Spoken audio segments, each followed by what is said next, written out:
Rockies on Sportsnet. Presented by Honda. At the Checkered Flag event, you'll measure your heart rate in RPMs.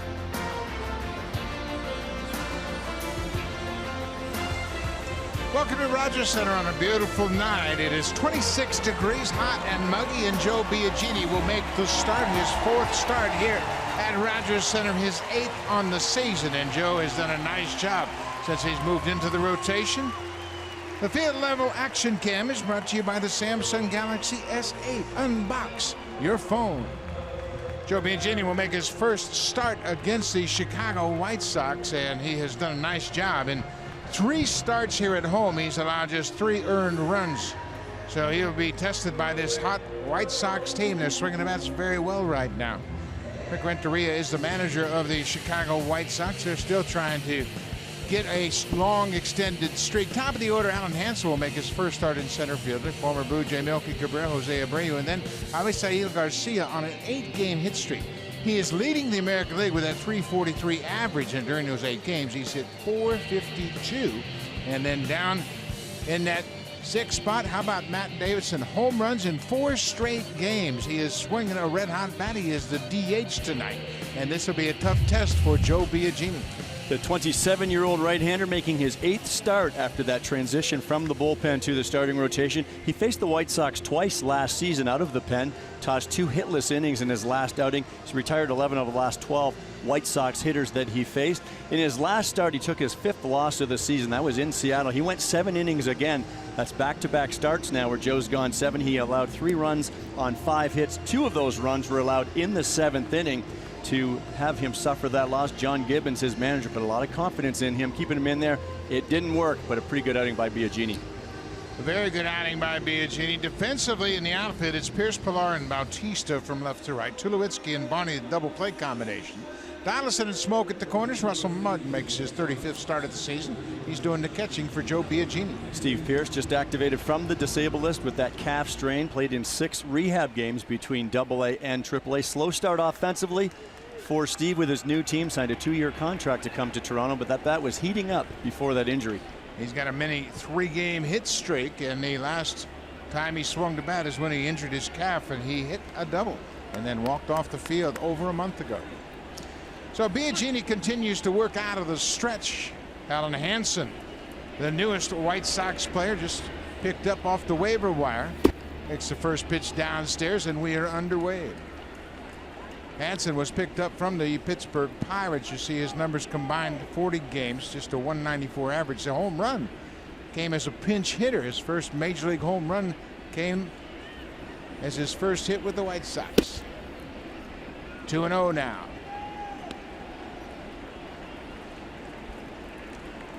Biagini has really pitched well. His record doesn't reflect how well he has pitched since he's moved into the rotation. There's a strike. It's 2-1. As Joe mentioned last time out in Seattle, 7 innings, 5 hits, just 3 earned runs. And he allowed those 2 runs in the 7th to pick up the loss.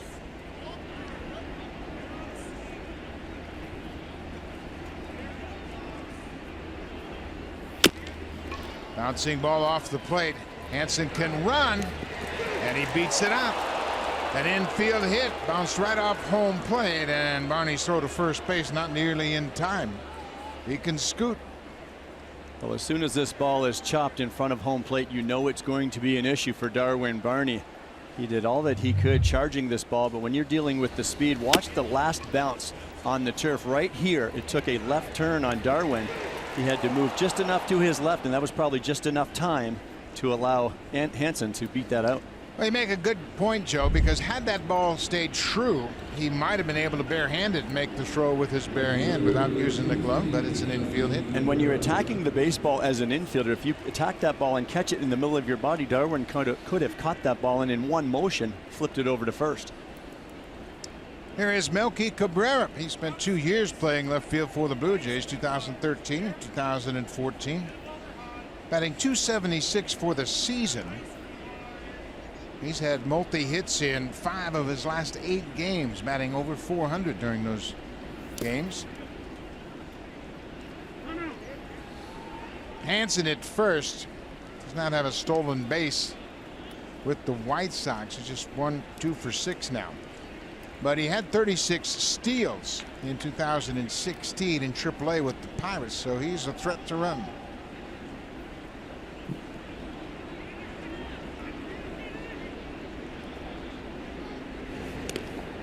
Biagini, on the directions of the Blue Jays dugout, goes to first base. Well, Joe has had trouble holding runners on, and it's something in spring training that he continued to work at, but he's got a little bit of a slower delivery. Pete Walker said that Joe's been adamant about getting better in that department, trying to give his catcher a shot for a runner at second. There goes Hansen. Got a great jump. Martin's throw not in time. Boy, Hansen really got his momentum going. He just rocked from foot to foot, and it's a frustrating situation for Russell. He's not getting much help from his pitching staff.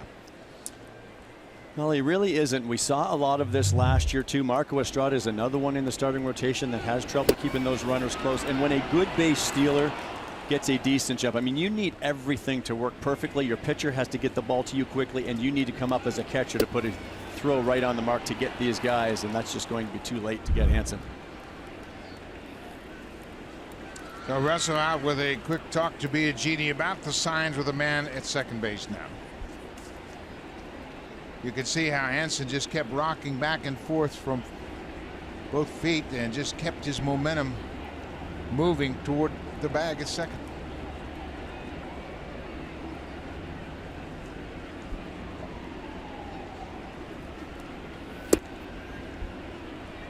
Well, we have talked about this in the past, Joe, how just the mere presence of a base runner with speed will disrupt the entire inning. It throws everybody in a mess. Infielders have to play close to the bag, catchers on edge, pitchers on edge. It really slows things down. And Biagini walks Cabrera. So an infield single and a walk now. Nobody out for the dangerous Jose Abreu. And that's the toughest thing, and part of that visit to the mound by Russ Martin was partly, I think, about the sequence of signs, but it could also be, listen, don't focus all your attention on this runner on second with nobody out. If he scores and we go down one, that's okay, but don't let it lead to other trouble. Well, now it's already led to some trouble, issuing the free pass to Melky. Jose Abreu starting to heat up a bit. He's raised his average from 275 to 292 over the last 6 games.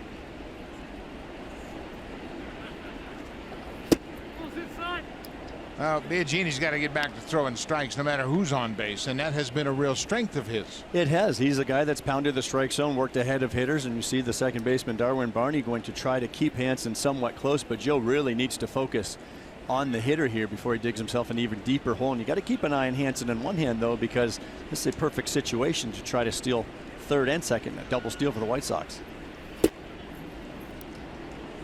Still struggling to throw strikes. 292 for the season, as we've mentioned. The oddity about those 10 home runs, he's hit them all on the road. Hasn't hit a home run at home this season. And that's a very favorable hitter's ballpark in Chicago. More of a hitter's ballpark, and it could have something to do with the weather early on in the season. First couple months of the season not necessarily friendly to hitters, cooler temperatures. Well, Biagini's really locked in on Hansen at second now. Better be careful with Abreu up there. And the issue, if you're a base stealer like Hansen, you do not want to try to steal third here unless you've got it 100%, because the pitchers having all kinds of trouble and you're in the heart of your lineup. Still can't throw a strike. And it's frustrating, as Mark Mochinski is the home plate umpire. And this is really unusual for Biagini. Now the crowd's starting to get behind him. Coax him into a strike.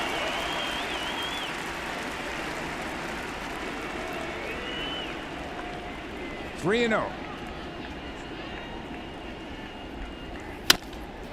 Green light swinging. Bautista back deep. This ball is carrying, and it's off the wall. And it bounces away from Bautista.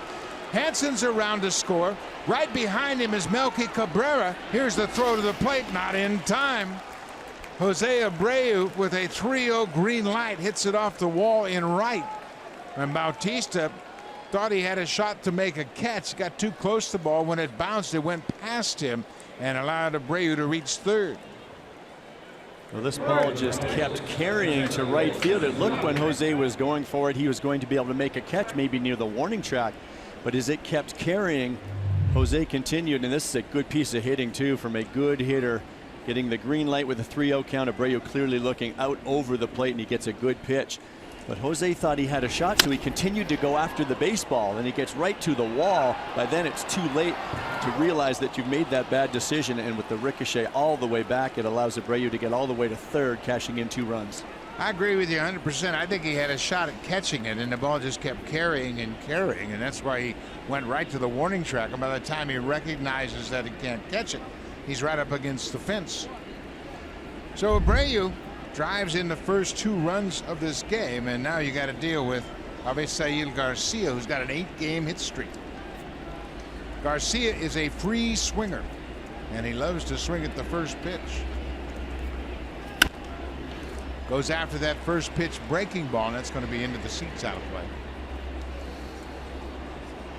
Garcia batting .343. That's the best in the American League. He's also got an 8-game hit streak, and during that streak he's hit .452.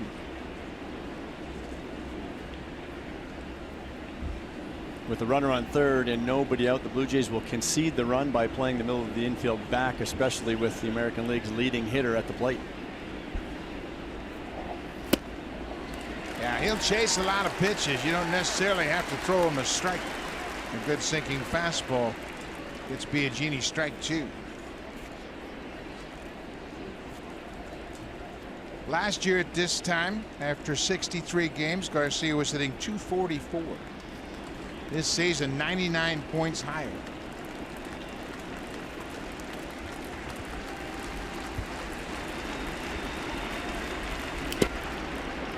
Good grab by Russell. He's fortunate he caught that ball, and that one could easily bounce past him. But it was so far out in front of home, you almost have to stay on your feet and not block it. Just try to catch it on the hop. And that's the cut fastball from Biagini. It'll be around 89, 90 miles per hour. When a pitch is coming that hard, it's very difficult. You don't have as much time to get down to your knees in a blocking position. Russ just tried to glove it cleanly, and he picked it. 1-2. Ground ball, and Abreu holds it third. Donaldson throws out Garcia. That's the first out of the inning. That's probably the only place on the infield where Abreu couldn't score, that and the pitcher. Well, it's a great call by Russ, and it's a great job of executing the pitch by Joe Biagini, running that fastball in on his hands, and he just pulled the hands in, but the only place he could really hit that ball was to Donaldson at third. The corners were in a bit. That's where, as a hitter, you're trying to use the middle of the field to cash in that run. So now Todd Frazier steps in. He's batting 5th in his White Sox lineup, and he is just the opposite of Garcia. He sees almost 4.5 pitches per plate appearance, but he goes after the first pitch. Bautista's got a shot. He's setting up. Abreu tags at third. Here's the throw to the plate, and it's up the line and not in time. Abreu comes in to score the 3rd run of the inning, and Frazier picks up his 32nd RBI on the sacrifice fly. Frazier going after the first pitch, drives it to right. That's a veteran approach right there with a runner at third, less than 2 outs. And if you stay inside the baseball, those are the ones that you can elevate more easily. So Todd drills this ball in the air the other way. A good strong throw by Bautista, but offline, and any outfield coach will tell you the #1 important thing is accuracy when you're throwing to a base. That ball just up the third base line, and Jose unable to gun him down. Here is Matt Davidson. We talked about him with his 4 games in a row with a home run. He was signed originally by the Diamondbacks as a first-round pick in 2009. He came to Chicago in a trade for a big hard-throwing reliever, Addison Reed.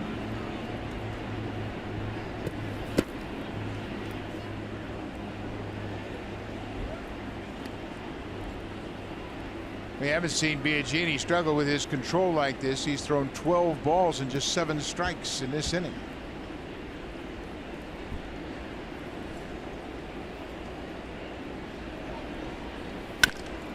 That ball is hammered down the left field line, and it's a fair ball.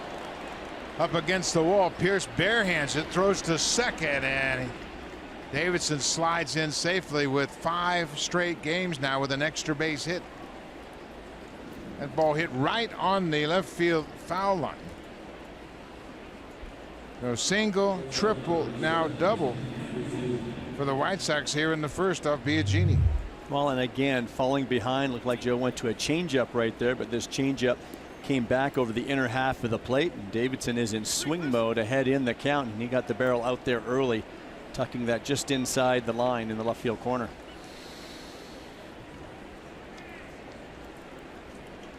Good job by that attendant down there, picking up the stool and getting out of the way.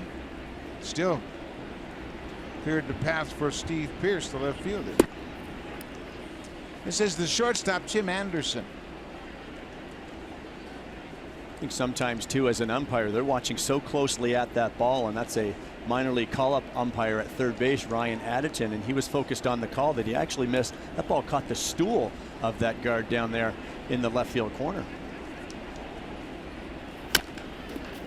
Bouncing ball, Biagini off the mound, throws high and over smoke, and that's going to be another run. Davidson comes in to score. The ball is touched by a fan, so the batter runner Tim Anderson will stop at second base. It could be a hit and an error. An infield hit for Anderson, an error on Biagini, and Dominic Leone already throwing in the first inning. Biagini swing and bunt, and Anderson runs well. He had to get off there in a hurry. Well, he knew he had to hurry, did a good job getting to it, but I think if he plants that back foot and tries to throw a strike to first, he's got a better shot by throwing off balance like that. His body kept going and his arm trailed, and that ball was just airmailed over the head of smoke.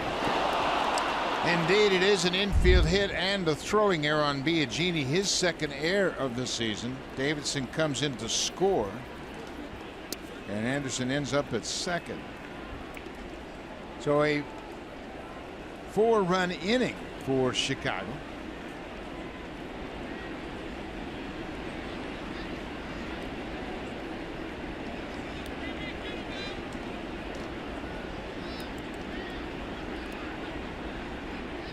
This is Omar Narvaez, the catcher.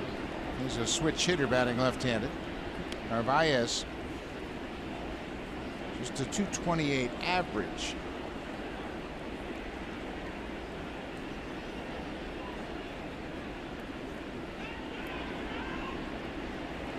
He's 0 for his last 16 at the plate. And now Biagini evens the count at 1-1. Remember, Leone is throwing in the Blue Jays bullpen here in the first inning. Well, Joe needs to get out of this right here, and then you have to play a little catch up in the next few innings. By doing that, you have to pound that strike zone early and try to get some quick outs to keep that pitch count somewhat efficient.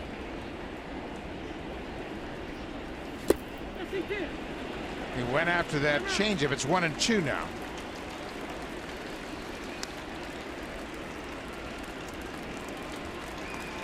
This is a pitching coach's and a manager's worst nightmare when your starting pitcher gets into all kinds of trouble. It's game 1 of the series. The last thing you want is for your starter to just last a couple, and you go through a half of your bullpen in game 1 when you've got 2 more big games this weekend.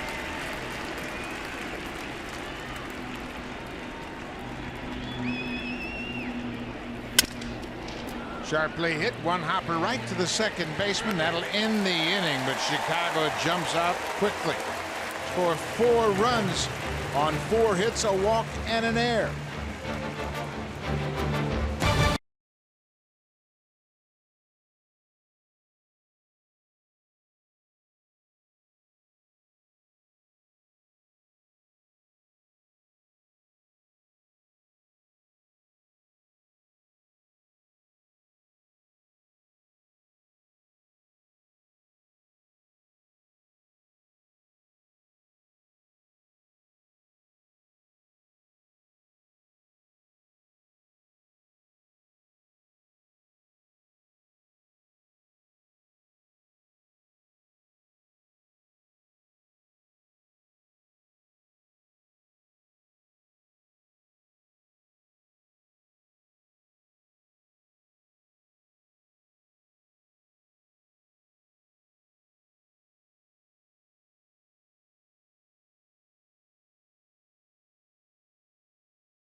Biagini, Russell Martin and Biagini having a chat on the bench. 4 runs on 4 hits in air and a walk, and Blue Jays got some catching up to do.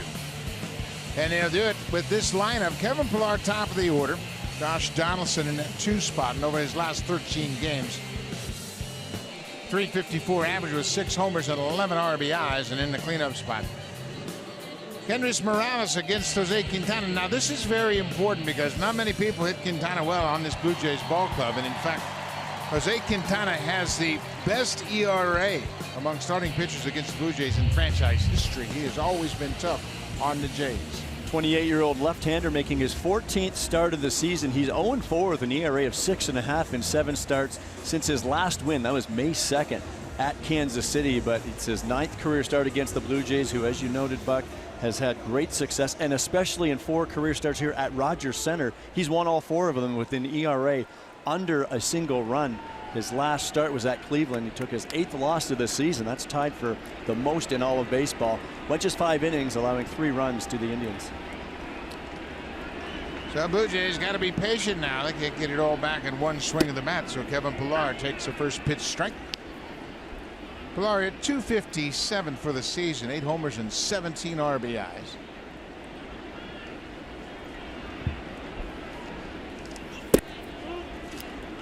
One and one. Kevin's done a good job leading off for this ball club, but you can see over his last 18 games it's been a struggle. Just 10 hits in 72 at bats. And Kevin got kind of out of whack after that suspension. He missed 2 games. Blue Jays suspended him for that incident in Atlanta, and he hasn't had the same success since. Well, you have to wonder what kind of toll that can take on a player.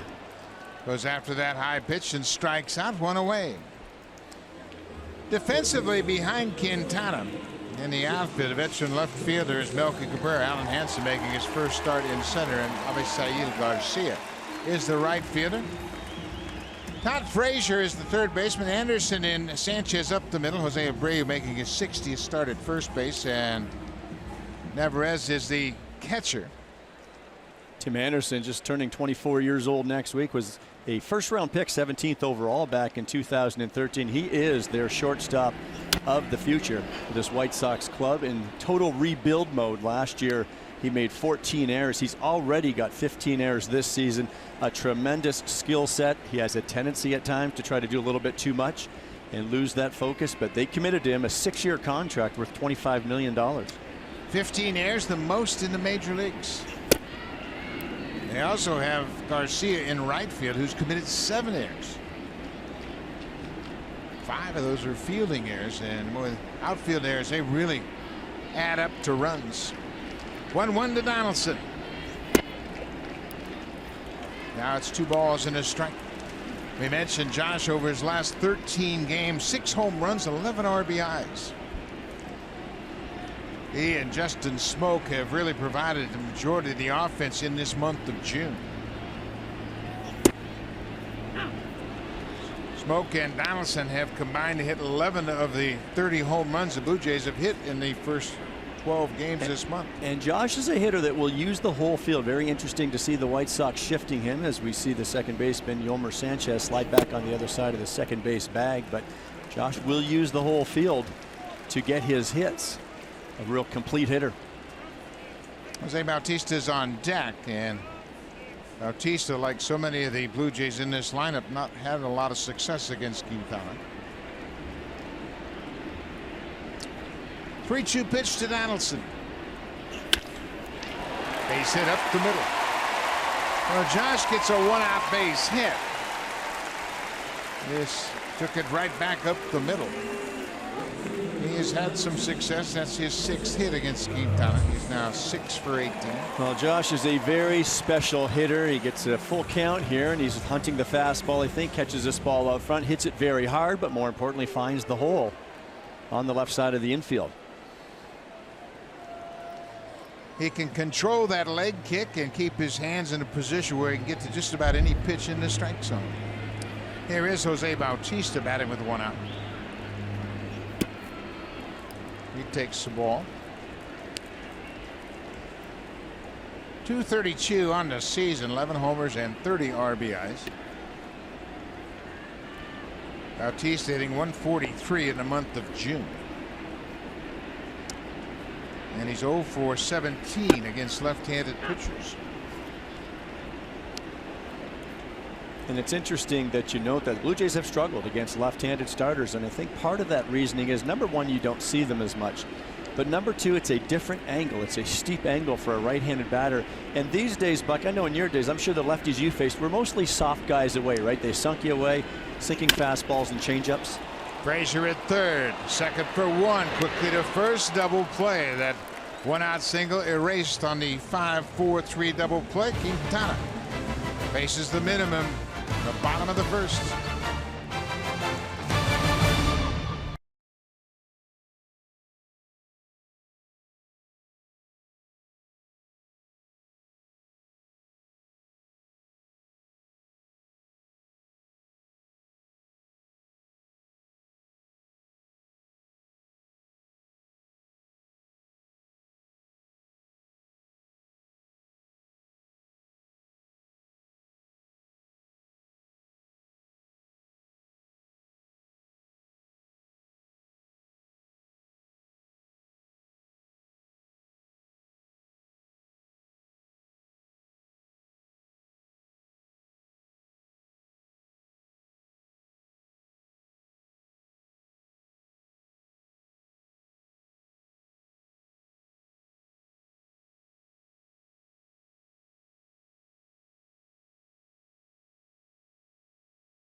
Inning 8. White Sox hit in that first inning. An infield hit, a walk, and then a 2-run triple, sac fly, a double, an error, and they combined to score 4 runs on 4 hits and an error. But it was really before that inning started that it was a kind of curious warm-up process. Well, it really was. Joe just did not look like he was himself. He looked all out of sorts. It's almost like he was just going half speed, threw a limited number of pitches in his warm-ups. Looked like a handful as opposed to the 8 that you're allowed. Nothing really in the strike zone, and it's interesting that this carried right over, but look at the body language. You can just see that he's not sorting himself out. Finally throws a strike the last pitch, and I think Russ was surprised that he was to throw the ball down at that time. Joe just said, that's good, I finally threw a strike. So lacking a little bit of confidence, not very good body language, and it happened to go right into that first inning. Starting pitcher will come out and throw 8 pitches. He's allowed 8 pitches during a regular inning. Joe threw 5 pitches, and like you said, Russell was surprised that he shut it down after 5. But the White Sox sent 8 men to the plate, and they have a 4-0 lead. Yomer Sanchez, the second baseman, the only man that didn't hit in that first inning.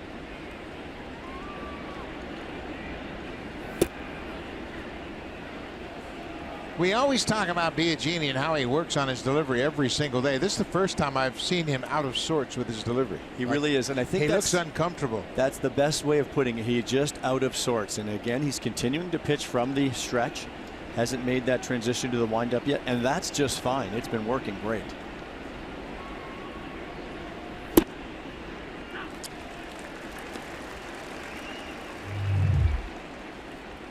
Here's the first pitch this inning now. You just wonder, is he favoring something? Did he something with his landing? Okay, that's very interesting. Now you wonder when he leaned to his right. To me, that's possibly something on his right side of his upper body. Barney's going to have to hurry. Not in time. Another infield hit. Biagini may have had a shot at it, but it looked like he decided that he would be better off if he let Barney make the play. But Sanchez runs well, just like Hansen, who started off the ball game with an infield hit to the second baseman. And you'll see pitchers do that on occasion on balls that are chopped over the mound. They go for it with their gloves, but then they let it go. Watch Biagini when this ball is chopped that way. He started going for it, realized he didn't want it to go off his glove, so let my second baseman, the former Gold Glover, handle it. But just another speedy play. Sanchez getting down the line very well. And Joe's really had everything going against him so far tonight. Well, that ball that Hansen hit right off home plate. It bounced high in the air. He had an infield hit. He scored the first run of the game.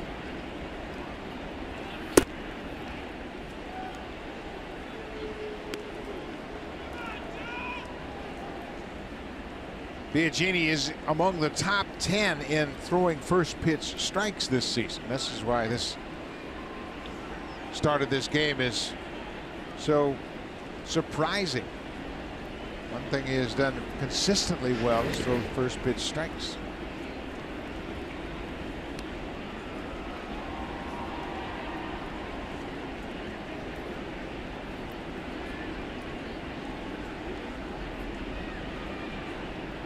DeMarlo Hale will be giving signs to Russ Martin to control the running game, whether to throw over, a possible pitch out, or a slide step.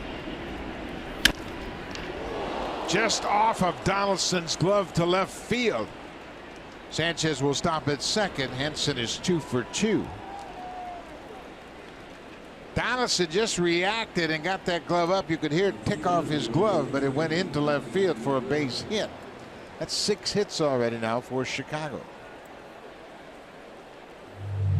Well, Joe again falling behind. That looks like a two-seam fastball, but Alan Hansen puts a very good swing on it. The ball down and away, but he jumped all over that pitch. And the super slow-mo replay is powered by the Samsung QLED, the next innovation in TV.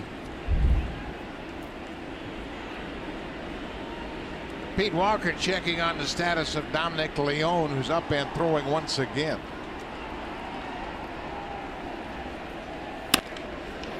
Melky Cabrera drives this one to the wall in right field, and that's going to bounce up against the wall. Sanchez is in to score. Here comes Hansen right behind him, and Melky Cabrera with a 2-run double has really kicked this game wide open. It's 6-0 Chicago with nobody out here in the second.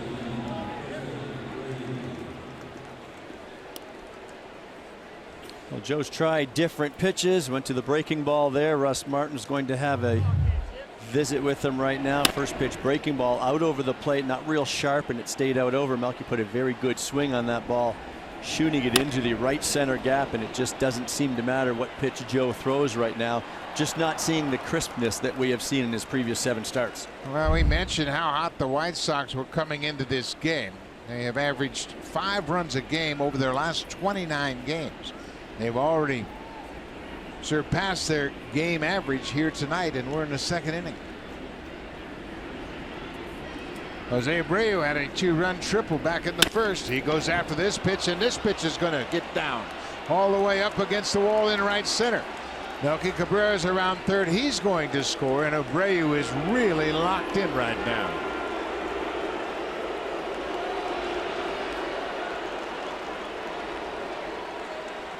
Seven to nothing Chicago, and John Gibbons is going to make the move. Single, single, double, double here in the second inning, and Biagini will be out of this ball game. An inning plus 4 batters, 7 runs on 8 hits, and this came out of nowhere after 7 strong innings last time out against the Seattle Mariners. Well, tough break for the Blue Jays and for Joe Biagini, and this is why we said it in the first inning. The last thing you want in game 1 of a series is for your starting pitcher to struggle, and now John Gibbons is faced with using a bunch of relievers here tonight. Dominic Leone will be the first one out. Joe Biagini, a disappointing outing here tonight.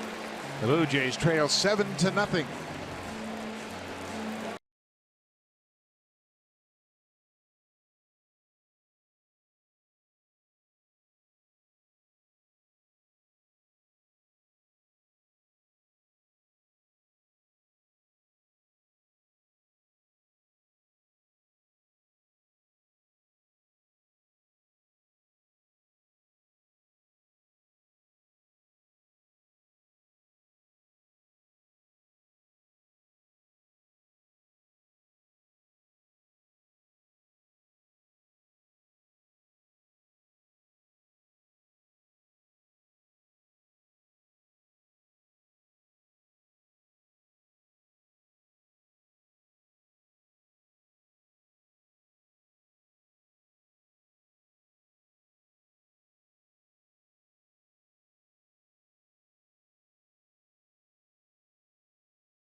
At Rogers Center up until tonight, and it didn't get off to a good start. This is the drive by Abreu to the alley in right center. That's a RBI double, and the final hit surrendered by Biagini, the 8th hit in just an inning plus. Disappointing outing tonight for Joe. So Dominic Leone will come in and try to slow things down. Blue Jays trail 7-0. Leone pitching in his 25th game, done a fairly nice job. Just 31 base runners in his 27 2/3. 31 strikeouts for Dominic. Opponents have hit just 210 against him, and you're exactly right. This is a matter of just damage control now. Obviously, if Garcia grounded out to third base his first time up, he made the first out of the ball game after 3 straight base runners reached. Joe, you make a great point about first game of a series. You have to get 8 innings from your bullpen. It's going to test them tonight.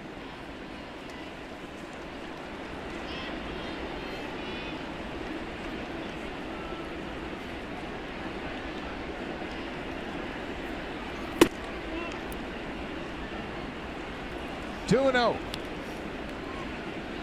Well, the Blue Jays are capable of scoring 7 runs, obviously, and actually they have the most wins when they've been tied or behind 7th inning and on this year. They had 12 wins after the team was tied or behind in the 7th inning. So you got to stop the bleeding right here if you're Leone.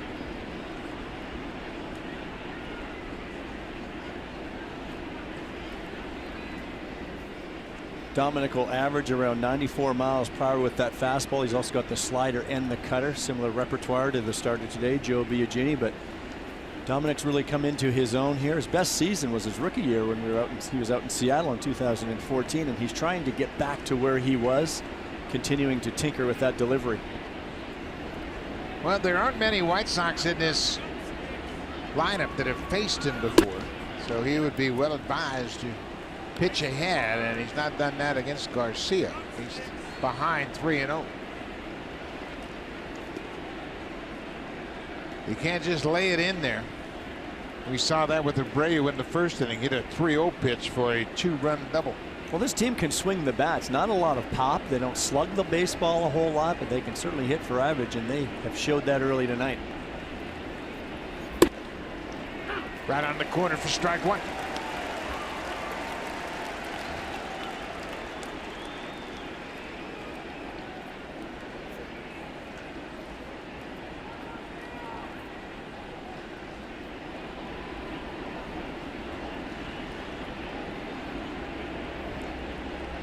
There's a White Sox fan with that throwback jersey. So far, so good for him. Ball 4. Garcia will go to first. Second walk issued by the Blue Jays tonight.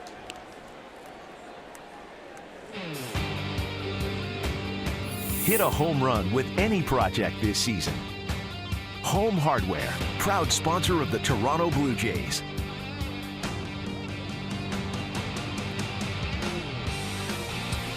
A summer-like evening here in Toronto. The roof is open at the start of this game. It was 26 degrees, kind of muggy. It's a baseball kind of atmosphere. And the White Sox, they must have felt right at home the way they started in the first inning. Hot Frazier goes after the first pitch. Steve Pearce has a shot at the runner at second, and his throw is offline. Abreu thought that ball was going to drop safely in front of Pearce in left field, and he was 3/4 of the way over to third. So that's the first out of the inning. The sinking liner. Pierce made a nice play of it. Watch the base runner at second. Well, Abreu took off way too soon, thinking this ball may be down, so it was a terrible read, and with a good throw, Steve Pearce has him.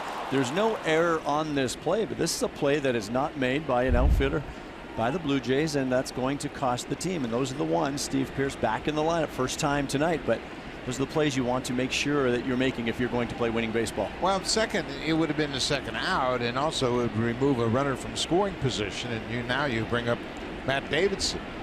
He had a double his first time up.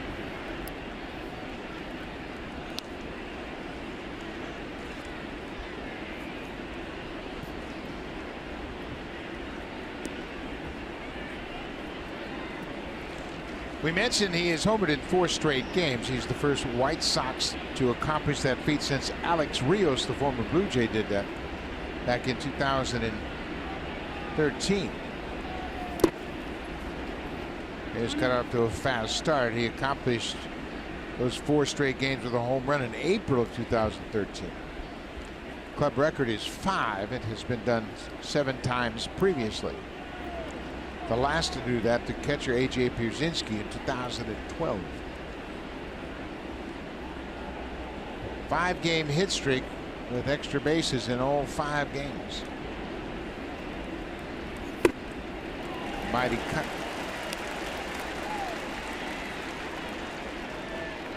Davidson is 26 years old. He's from Yucaipa, California, Southern California. First-round pick of the Diamondbacks. Career high already in everything offensively. First opportunity he's had to play every day.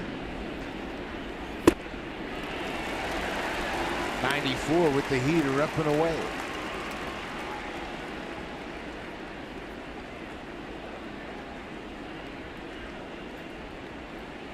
Two and two now. Runners at first and second.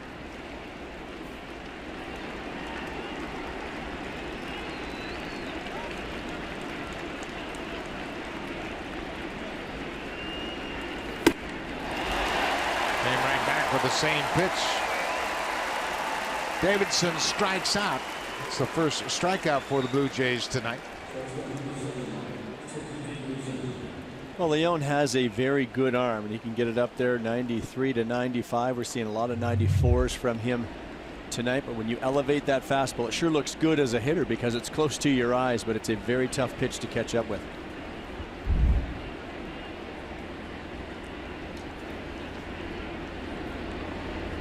Tim Anderson, the young shortstop, goes after that first pitch. Anderson hit that swinging bunt to the third base side of the mound that Biagini fielded and threw wild over Smoke's head. It was an infield hit and an air charge to Biagini. That allowed Davidson to come in to score.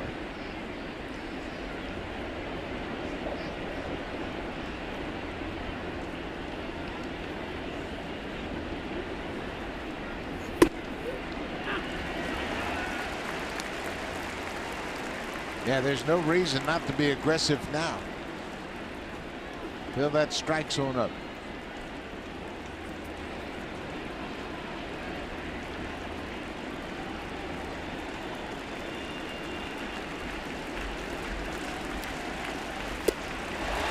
Leon strikes him out. Comes in and puts out the fire. But the Blue Jays have a long way to come back. They trail 7-0 as they're prepared to bat in the bottom of the second.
Good news, Joe Biagini already out of tonight's ball game. The good news, though, Aaron Sanchez continues to make excellent progress as he works his way back from that injury to his right middle finger.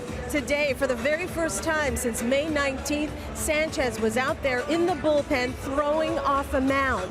Afterwards, he told me he was pleased with the day's session. In fact, he was very relieved that he felt as good as he did because he'd been working so hard to get to this point.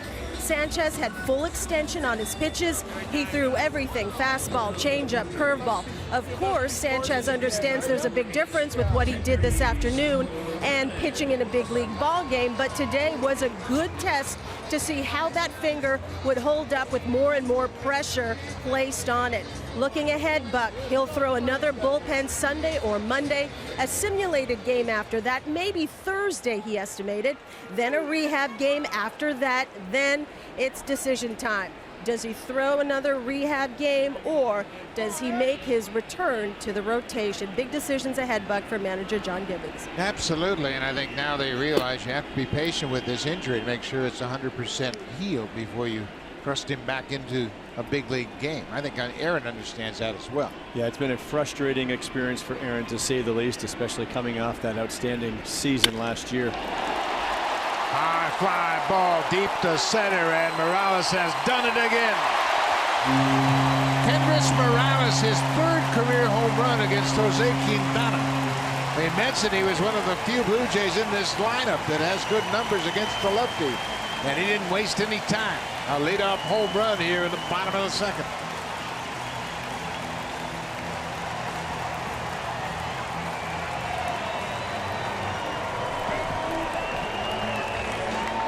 Well, Kendrys got ahead in the count against the left-hander, and we've talked about Kendrys' home runs this year, and he's hit a lot of big ones, the ones that have changed leads. This one's not going to do that, but that'll feel good nonetheless. And he took a fastball out over the plate and just took it right back where he came from, straight away center field. Justin Smoak takes a curveball for his strike for Morales. Home run number 14, RBI number 39.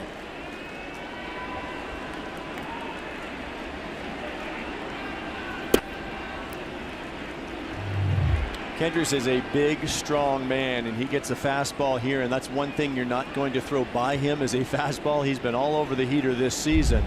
He got ahead on the count, looked for it, and got it.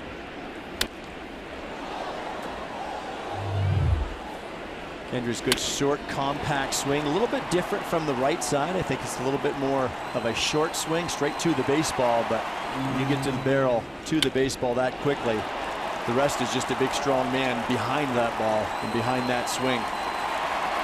176th home run for Morales, his 42nd home run against left-handed pitching, and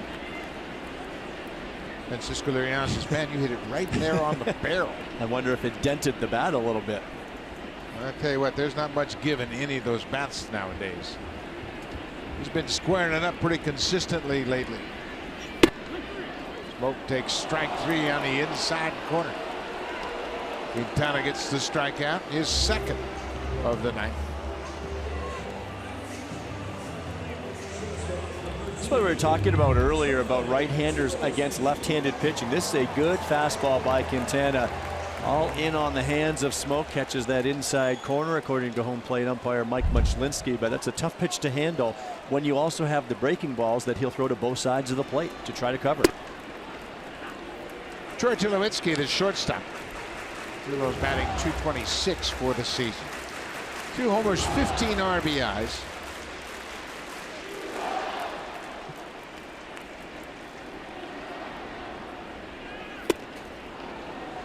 Turns that ball over, gets some late movement down and away. Good changeup that time by Quintana. And the other day, Troy was really working on hitting the ball the other way, trying to shoot everything to right field, keeping his hands inside the baseball. Seems as though he's been catching a lot of balls out front, and any hitter will tell you that's not good. That's when you work around the baseball, trying to let that ball get a little deeper. Trying to elevate this pitch, they do, and get the foul back. He mentioned that game on Wednesday at 3 balls to the right side of the field. He drove one up and away deep to right his first time up, and then lined out to right and popped out all on the right side. Yeah, that's a good way to start. If you feel like you're rolling over balls, go the opposite power alley. That's your best target area.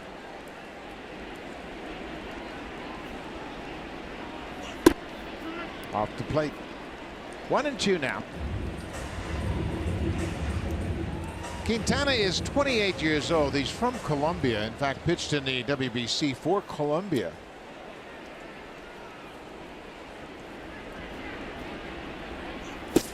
Curveball missed. We mentioned that this is an unusual start for him, given his track record. He's 2-8. 8 losses, the most in the league. He's always had good numbers against the Blue Jays. And take a note of that 1.67 earned run average. That is the best against the Blue Jays in franchise history. Tulowitzki goes after it, and it's a check swing. The curveball. Don Cooper thinks he went. No, he's sure he went. So is Rick Renteria, the manager. Cooper, the longtime pitching coach, watch this reaction. Hey, check it. What? What are you looking at?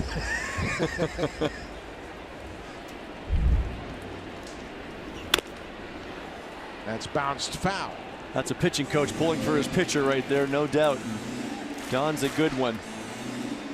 And he knows that when you don't get a call like that, now you've got to pitch a little bit deeper, work this hitter a little bit more, and any extra work can limit you later on in the ballgame. Don Cooper's been in the organization for the White Sox for 29 years. This is his 14th season as the big league pitching coach. And he's been a very successful pitching coach. Tulowitzki hits it hard, and that may have got the meat hand of Todd Frazier at third. The 2 outs. The next batter will be Russell Martin. He had a big swing of the bat on Wednesday night. Well, it was such a big blow because Russ has really been struggling since even he came off that disabled list, but he took a fastball from Jose Alvarado and deposited into the left center field seats and put the Blue Jays up 7-6. Roberto Osuna closed things out, and that's what the Blue Jays are looking for, and Russ hoping to find that power stroke again to help out in this lineup. 2 outs, nobody on. Kind of drops that breaking ball in there. Russ had a couple of hits in that game Wednesday. Finished up 2 for 4 and lined out another time with a sharp liner to the shortstop. It's this one off the end of the bat. A center fielder, Hansen, is going to get there and make the catch. So the Blue Jays get on the board. A leadoff home run by Kendrys Morales. His 3rd career home run against Quintana, his 14th of the season.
Is Thursday night in the 6th, presented by TD. The first 15,000 fans in attendance receive this Stro t-shirt. Join us pregame in the WestJet Flight Deck for live music and entertainment, so don't miss out on the fun. For tickets, visit BlueJays.com. Buck. Thank you very much, Hazel. Thursday night in the 6th, the Stro t-shirt will be given away, and the roof is starting to close. There are clouds in the area. There was a report of some thunderstorms coming in, and if you look over the top of those sliding panels, there are thunderclouds in the air, so they're going to close it before we get any rain. Dominic Leone came in, walked a batter, got a line out and a strikeout to end the second inning. First pitch swinging. That's the catcher, Narvaez, as he ends up with a leadoff double. And these White Sox, they talk about hitting being contagious tonight. They've all caught it. They cannot wait to get up to bat right now. This is just one of those nights as a hitter, and everyone throughout the lineup is feeling it. Narvaez gets a pitch out over the plate, shoots it the other way. Steve Pearce has a little trouble with this bounce. Thought he might be able to cut it off, but with that artificial turf, it bounces up and over his head, and Narvaez has a leadoff double. 9 hits already for the White Sox. 5 extra base hits. Yomer Sanchez had an infield hit to the second baseman his first time up.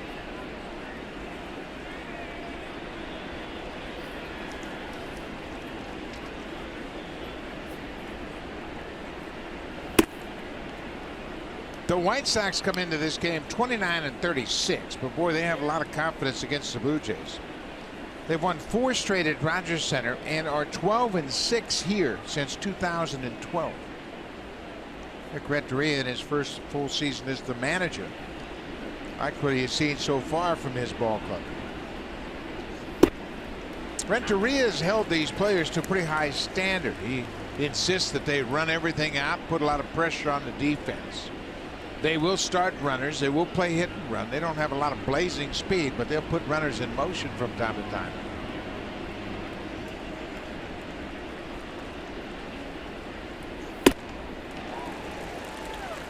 Well, 2-2 now. This is a rebuilding club, and Rick Renteria is going to guide the ship. And of course, we know before that trade deadline, there's a lot of names being tossed around. Todd Frazier, for one, as the third baseman. Melky Cabrera's name's been mentioned. Remember, the White Sox traded Chris Sale and Adam Eaton over the offseason before the season even started, and the guy pitching tonight, Quintana, could be a very hot commodity. But on the other hand, he looked very good in a White Sox uniform for a couple more years. Bouncing ball to short. Tulowitzki comes after, takes it on the short hop. Sanchez is retired. Base runner goes to third.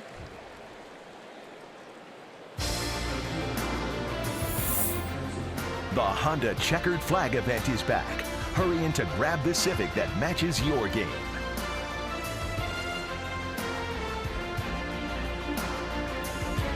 Better hustle back to port there, Mr. Sailor. Thunderstorm on its way. So now the Blue Jays will play the infield in. It's 7-1. Alan Hansen has good speed. Their catcher, Omar Narvaez, is at third with 1 out. Lots of baseball left to be played here tonight. It's on to Leon now to try to save this run at third.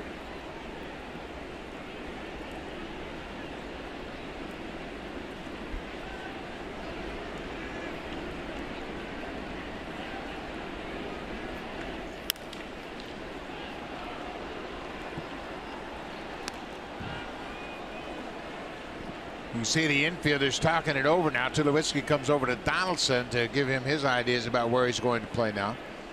Tulowitzki playing a little bit more up the middle. Ball on the strike now. And the situation changes a little bit from what we saw earlier with the middle back in that first inning with Biagini on the mound. You figure you're down 6 runs. You've got to try to limit the damage here, so you take a gamble and bring the infield in. Remember, to Martin and Donaldson, they have played pickoff in these situations in the past, especially with a left-handed hitter at the plate.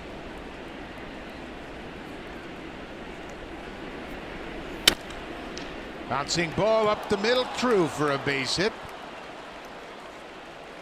Alan Hansen 3 for 3 tonight in his first start in center field.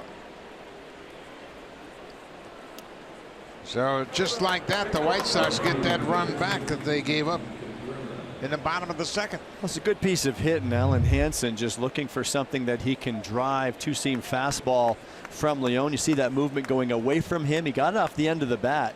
Didn't hit it extremely hard, but just hard enough to punch it through on the artificial turf to the left of Tulowitzki. Breaking ball taken downstairs by Melky Cabrera. Cabrera has been on base twice. He walked and scored in the first. He doubled in 2 runs and scored in the second.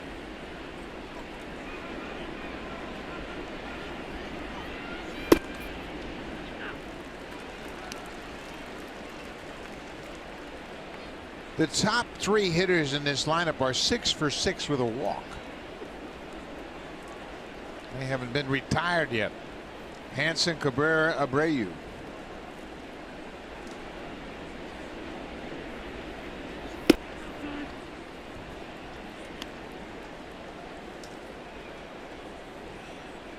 But that young lady just doesn't seem to mind how many hits they get. Life is good. Life is good.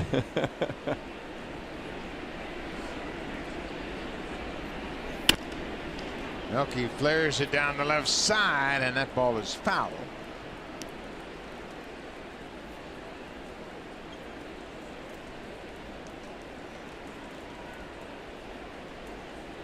Eight runs on 10 hits already for the White Sox, and they have been scoring runs in bunches.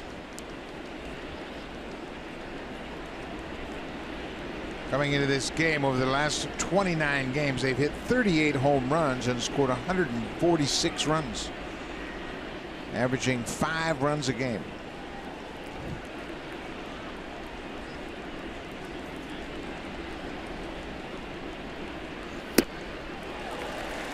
Cabrera strikes out. That's the 3rd strikeout for Leon. Well, it was not an ideal pitch by Dominic, and he'd be the first to admit it. When you throw this breaking ball, you want this ball down in the zone. That's where Russ is expecting it, but it just spins and stays up. And sometimes the old backup slider can be the best pitch in baseball because it surprises the hitter. Melky's waiting for this ball to come down too, and it just didn't do much. Yeah, he might have been looking breaking ball, but it didn't break. 2 outs now for Jose Abreu. He has a triple and a double already.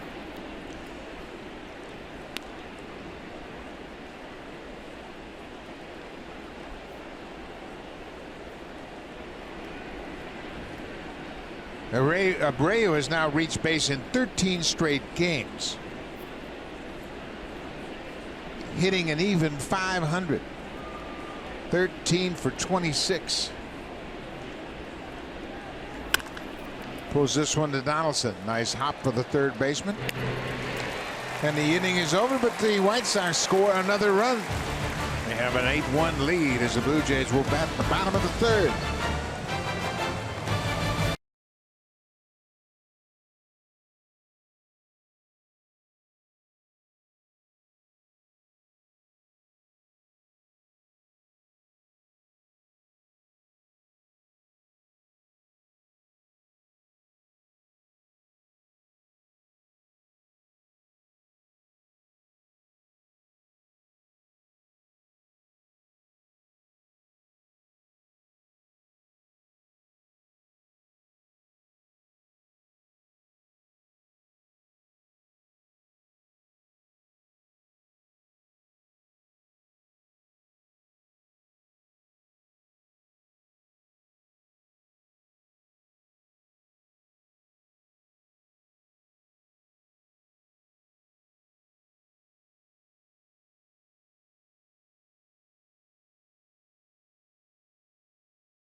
On deck, he's playing in his first big league game since being placed on the DL May 15th with a calf injury. Pierce told me he was pleased with how his rehab went. He didn't have any setbacks, which he believed was the most important thing. Pierce said he was comfortable with the number of at-bats he got in the minors. He feels he saw enough pitches to get back into the swing of things tonight. The timing on his DL was unfortunate to start the season. Pierce hit 167, and then from May 2nd to his DL stint, improved to 276. Now, I asked Pierce what was the bigger indicator that his calf was 100%. his work at the plate or on the field? Pierce told me a little bit of both. He liked the way he exploded out of the box, the reaction on the bases and in the outfield. The calf was tested in all parts of the game. Bucky said he was pleased with how everything went, and in a corresponding move, Chris Coghlan on the DL with a left wrist contusion. Gibbons said that's been nagging him over the course of the season. So Coghlan's on a DL. Pierce has been activated, and you know what, Joe? You can call it a 10-day disabled list, but Pierce was out over a month. We hear 10-day disabled list, and a lot of people keep saying, well, that's really changed the game. A lot of people are just throwing guys on there. Well, yeah, that does happen on occasion, but we've seen a lot of injuries that's been more than to 10 days. We saw Tula, we saw Donaldson. Aaron Sanchez has been on and off. Donaldson missed 38 games. Tulowitzki missed 31 games, and Steve Pierce missed a month of games.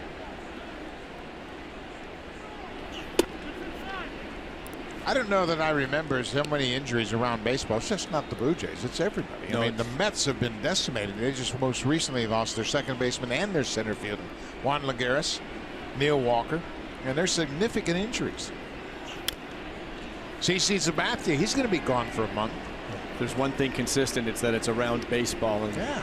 Saw Aaron Hicks came out of a game last night with an Achilles. The hits keep coming, and it doesn't matter what team you are. You look around the division, everybody's affected by injury. So you don't even, that's almost a non-factor anymore. You just got to go to battle, as John Gibbons always says, with the 25 I've got. Yeah, you just do a roll call at the start of the game and see who's healthy and go with those guys. You know, Hazel made a point about Steve Pierce starting to heat up right at the end before he injured that calf. In fact, he injured the calf when he hit a double. But he had all 4 of his home runs over his previous last 10 games. Hits this one hard. If it stays fair, it's trouble. It's gone. Welcome back, Steve Pierce. His second home run against Quintana, and they needed that right-handed thunder against the left-handed pitching.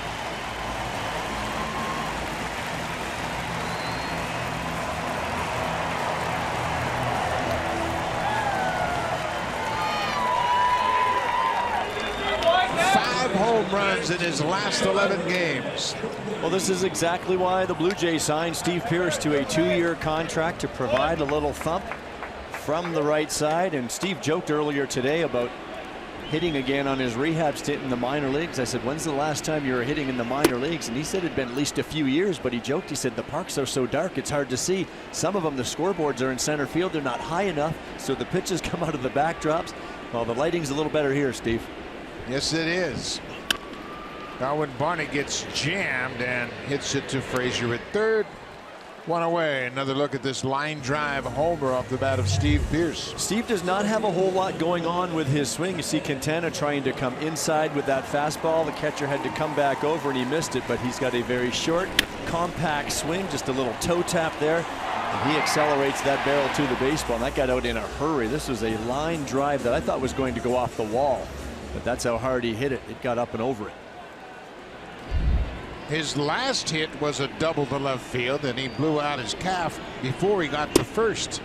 He said, I felt something pop. I knew it was bad, so I figured out what the heck, I'm going to keep running. And when he hit that baseball, I wasn't watching the ball go over the fence. I was watching him, and he was going 100% around first base, thinking double. Kevin Pillar goes up and lines that high fastball to right. 2 outs. Let's check in with Jamie Campbell.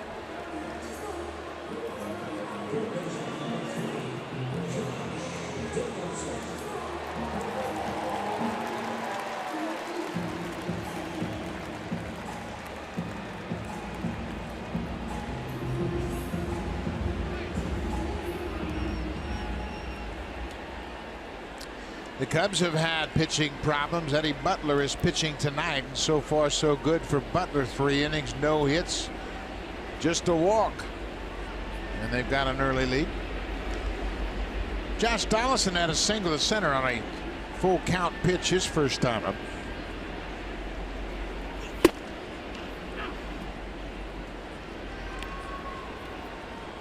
You can see how Quintana likes to move that ball in and out. He's come in on the right-handed batters, usually into the count early, working that fastball in the outer part of the plate. He just nailed the outside corner in that first pitch to Josh. High fly ball to right. No problem for Garcia. He is there, and the inning is over.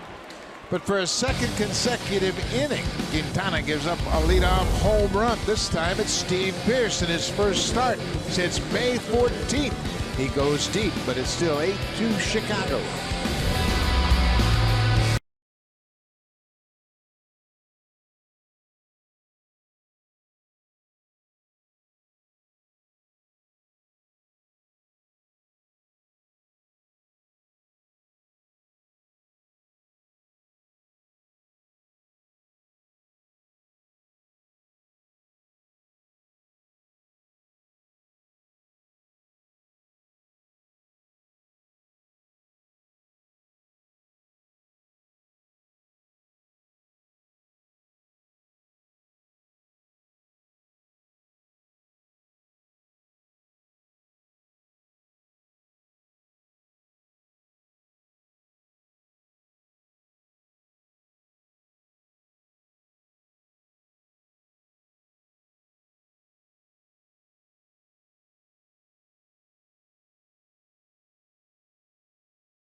Suspects leading the American League in batting average this season. The White Sox right fielder, obviously Garcia, leads the pack at 342. Aaron Judge, the right fielder of the Yankees, 335. Corey Dickerson and Starlin Castro. Joe, I don't think you could have bet that any one of these three would be in the top 10 at the start of the season, but they're all off to terrific starts. Well, they're off to great starts, and we've heard a lot about Aaron Judge. Of course, he's been the rookie sensation this year, but this guy's quietly done it in Chicago. Corey Dickerson as well, off to a great start. But Avisaíl Garcia came up with the Detroit Tigers, and he did so alongside Miguel Cabrera, so much so that his nickname was Mini Miggy, and you can see that he somewhat emulates him at the plate. Very similar stature. There's not much mini about Garcia. Only when he stands next to Miggy. He's a big young man. He's just 26 years old. He's 6'4" and weighs 240. Big numbers across the board. A .382 on base percentage.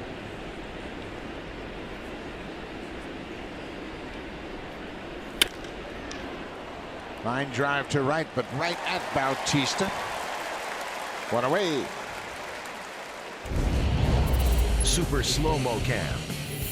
Brought to you by the Samsung QLED, the next innovation in TV.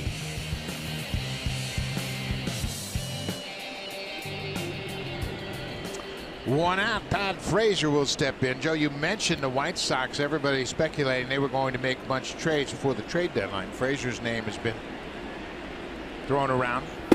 You know, for Todd Frazier, I don't think that has an impact on him too much. He understands the business of the game. But I really think it has affected Jose Quintana. Absolutely. He comes into this game 2-8, and he's heard his name all the way back into the offseason.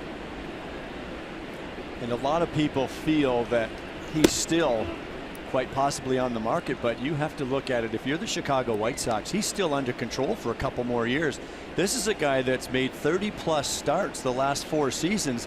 ERA between 3.2 and 3.5. This is a very valuable left-hander, and oh, by the way, from my understanding, a fine young man. They rave about his character. I mean, the players, the broadcasters, the teammates. He's 28 years old. And as we mentioned, he's from Columbia. But look at the consistency. 33 starts in 13, 32-14, 32-15, 32-16. I mean, you can't buy that. And 200 innings every year. They've still got him under control. Why not be part of the rebuild? Yeah, and he's young enough to certainly do that. Another aspect of why you would keep him, he's team friendly under contract. Takes him to 2020. They have options for 10.5 and 11.5 in 19 and 20. He's a bargain. Leon misses to Frazier. It's 3-2. Jeff Bellamo, the left-hander, loosening up for the Blue Jays. Leon came in with nobody out in the second. This is his third inning of work. Frazier goes after that high pitch and skies it to left field. Tulowitzki, the shortstop, calls for it way down the line and left and makes a nice play of it. Second out of the inning.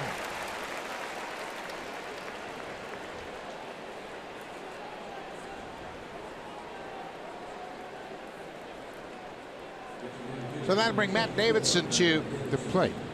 Davidson doubled and scored in the first. He struck out on a high fastball against Leon in the second.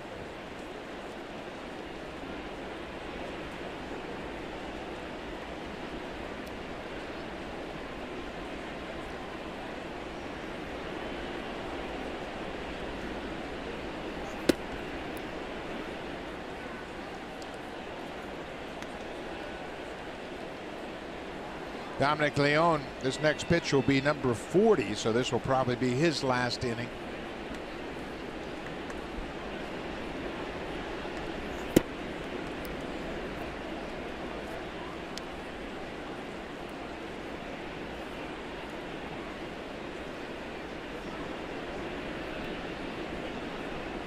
I hope he's not a player. He looks pretty young. Check his ID. 2-0 pitch, foul back. How cool is that? Sit on the bench. He's got to be related to someone, and for all we know, that could be Todd's son. White Sox trying to get over to 500. They are 7 games under 500, but they are closer to first than the Blue Jays are. They're 6 back. Another foul straight back. Well, that AL Central Division has been a mystery. Who would have thought that the Minnesota Twins would be leading it in the middle of June? Cleveland hanging around, but they just have not been themselves yet. You know what's really unusual about Minnesota's record? They are 14-20 at home. And that's not often the case, but they have played well on the road. 20-9 on the road. Really made up ground on the road. There are a lot of great races across baseball, especially the National League Central, just like the American League Central.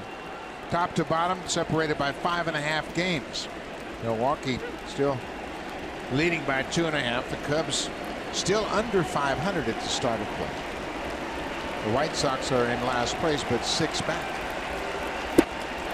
Leon strikes out Davidson. 3 up, 3 down in the fourth. We'll go to the bottom of the fourth. Big bats coming up for the Blue Jays. Jose Bautista will lead things off. Kendrys Morales has already gone deep tonight, and Justin Smoke has been killing left-handed pitching all season long.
And in honor of the special day, Blue Jays Central presents Scouts Honor, a look at the unique relationship between Blue Jays prospect Rowdy Tellez and Dee Brown, his former coach, mentor, and the man who scouted him and convinced the Blue Jays to draft him. Scouts Honor, part of a very special Father's Day edition of Blue Jays Central, 12:30 Eastern, 9:30 Pacific time. Bye. Should be a great feature on Father's Day, and I know Rowdy's dad, Greg, is very proud of his son's accomplishments, and he has moved quickly through the Blue Jays organization. Shai Davidi went over to Elk Grove, California, and did a story with Rowdy. Do you know anybody in that neck of the woods? Yeah. I went to school there a long time ago. Ball on the strike to Jose Bautista. Blue Jays need to get something going against Quintana. Boy, I tell you what, if you ever have inklings of betting on baseball, don't. It's ridiculous. Quintana comes into this game 0-4 in his last 7 starts with a .651 earned run average. Joe Biagini has one of the best earned run averages at home this year.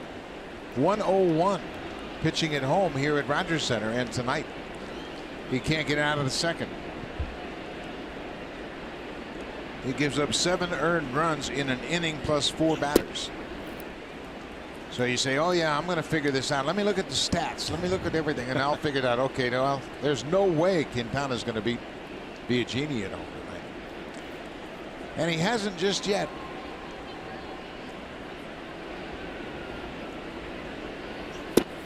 Bautista lays off. It's 3-2.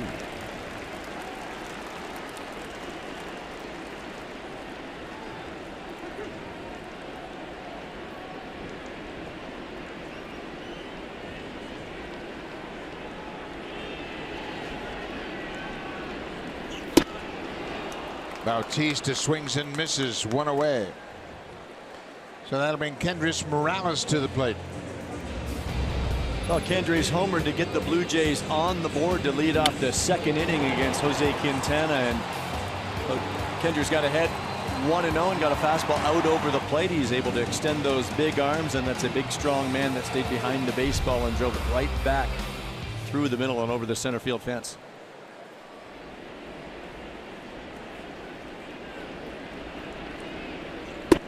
Curveball right at the top of zone for strike 1.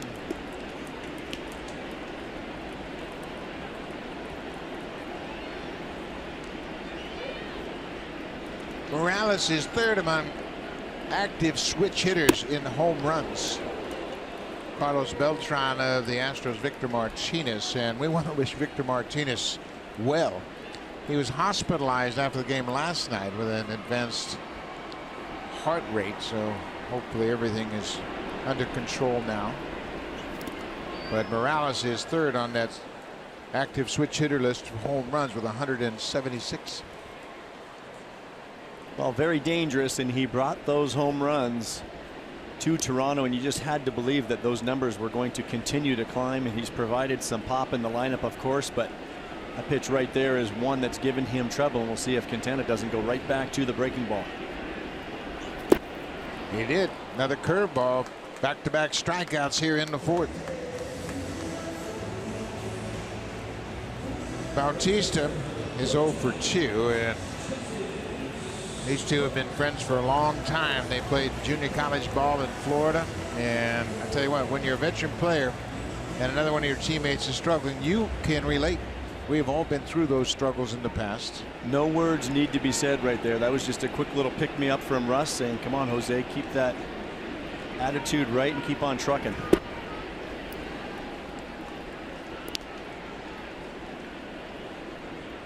Justin Smoak caught looking at a fastball on the inside corner, his first time up.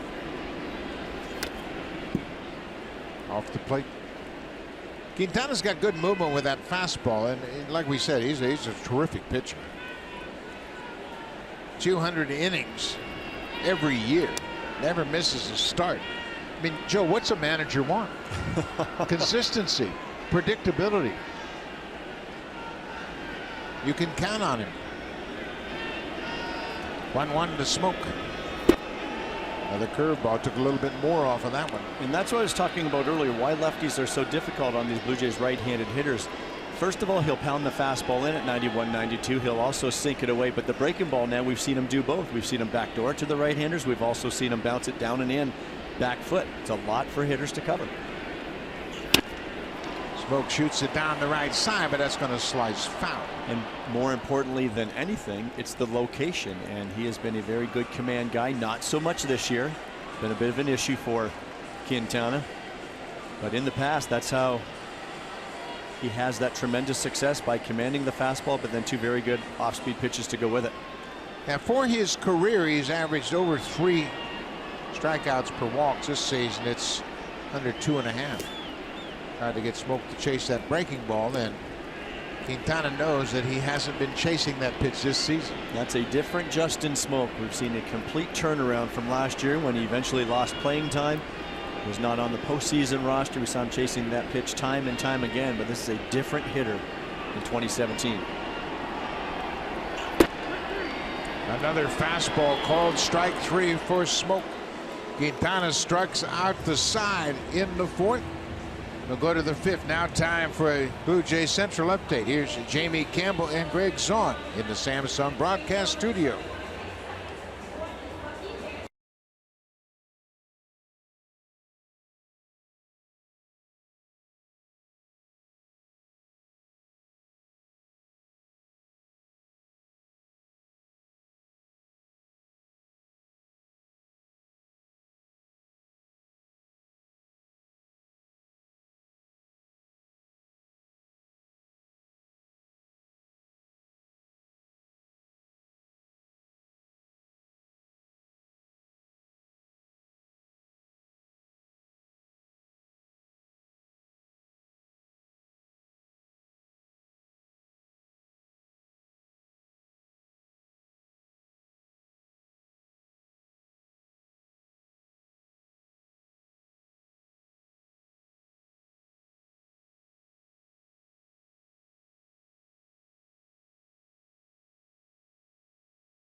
TD Comfort Zone are guests from one of TD's community partners.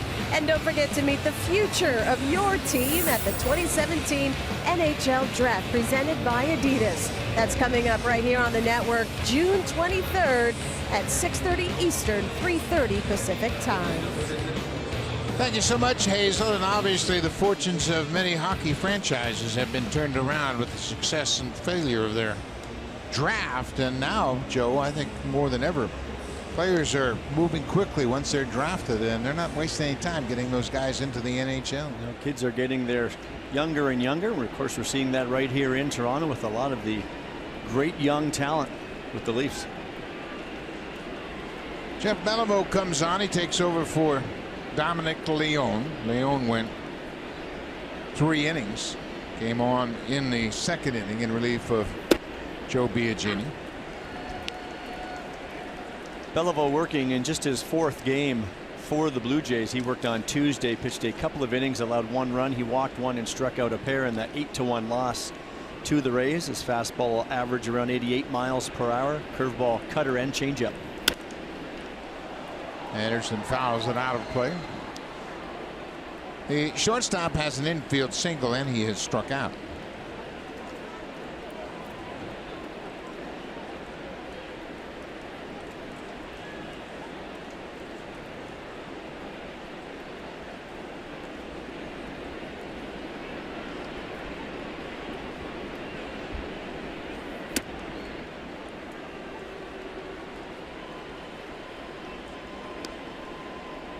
Beliveau pitching at Triple-A, went 3-1 with a 309 earned run average before he was called up. You throw a fastball, cutter, curveball, and a changeup. As Joe mentioned, this is just his 4th game since coming up from the minors. There's that curveball. Good sequence right there. Russ tried to elevate the fastball the pitch before, and Jeff threw it too high. And when you throw that ball too high, it's really a pitch that does not serve a purpose because it's nothing that a hitter is even going to offer at. But he did a good job with that curveball coming back down and in, getting Anderson way out front. Just got a piece of it. 1-2. There's that high fastball for a strikeout.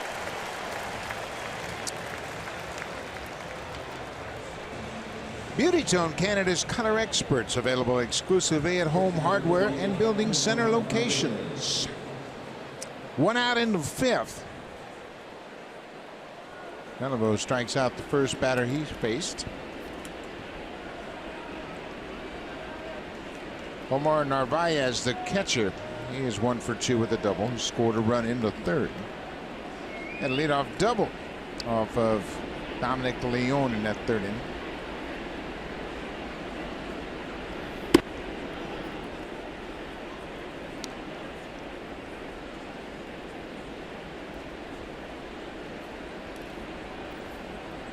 Beliveau originally drafted by the Cubs in 2008. He signed quickly, and then Texas took him off waivers. He spent some time in Tampa Bay. That's where he spent most of his big league time. Signed as a free agent with the Orioles in 2015, and after the 16 season he was a free agent. Blue Jays picked him up in December of 2016.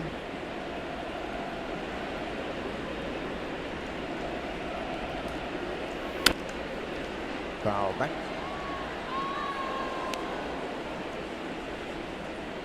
Well, John Gibbons has said he's got that sneaky kind of fastball. It's a very slow, deliberate delivery, and oftentimes you may only see 88 on the radar gun, but if that's got a little extra gear, it can be a very deceptive fastball. And look there, like Narvaez was late.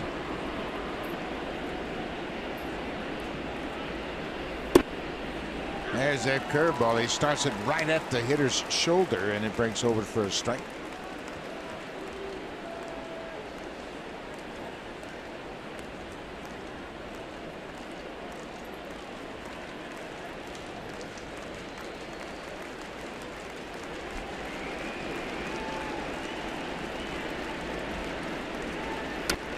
Went right back to it. Narvaez had a better swing at that one. Both the Blue Jays lefties down in their bullpen haven't had a lot of success against left-handed batters. And Beliveau, he's only had 6 at bats, but the left-handed hitters are 2 for 6 against him. And same for Aaron Loup. They're 12 for 39 against him, a 3.08 average. And the thing is, John Gibbons has other options. Ryan Tepera has been good. Danny Barnes has been good. And that's what happens if your lefties are not having success coming in to get their guy. We have seen that from time to time where they'll bring in Loup and he'll face one left-handed batter and he'll give up a base hit, and he's really tough against the righties. But you know what, when you have him down there and you say, well, lefty, I got to bring him in, and you're right. Tepera, Danny Barnes have both pitched very well against lefties. Barnes giving up a 189 average. Tepera's 191.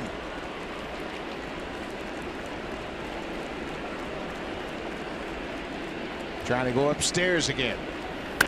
And they do, but Narvaez fouls it off. And we saw it in Biagini's last start in Seattle. Aaron Loup was up in the bullpen to face, I thought, Gerard Dyson, but John Gibbons opted not to go there. And you have to understand on one hand why. There's been times when Aaron's come in and he's hit a guy or he's walked a guy, and so he just has not gained that full trust of his manager. So he left Biagini in the ball game, and what do you know, Dyson singles up the middle and put the Mariners ahead, but he just felt it was the better option at that time. There's another curveball, and that one stayed up in the zone, and Narvaez gets his second hit of the evening. Let's check it with Jamie Campbell.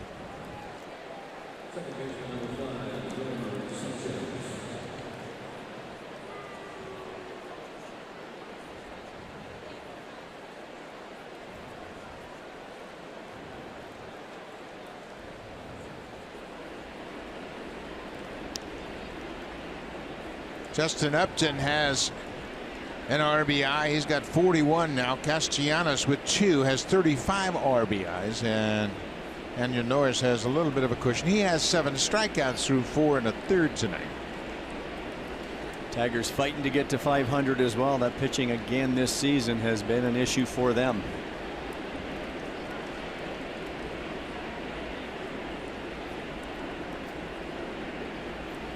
Yomer Sanchez, the switch hitting second baseman, turns around and bats right hand against Belleville. Had an infield hit his first time up, grounded out to short. That was in the 3rd inning. White Sox have an 8-2 lead. They have 8 runs on 11 hits, and they haven't hit a home run.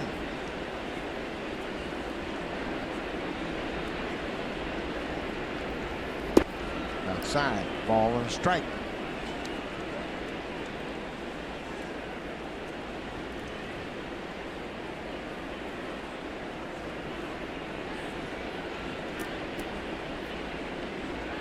So hard as a defender to stay involved, focused mentally in these games when you're down so early. It really takes the winds out of your sails. Well, especially because pitchers were throwing a lot of balls. Joe Biagini had trouble throwing strikes, and you just get back on your heels.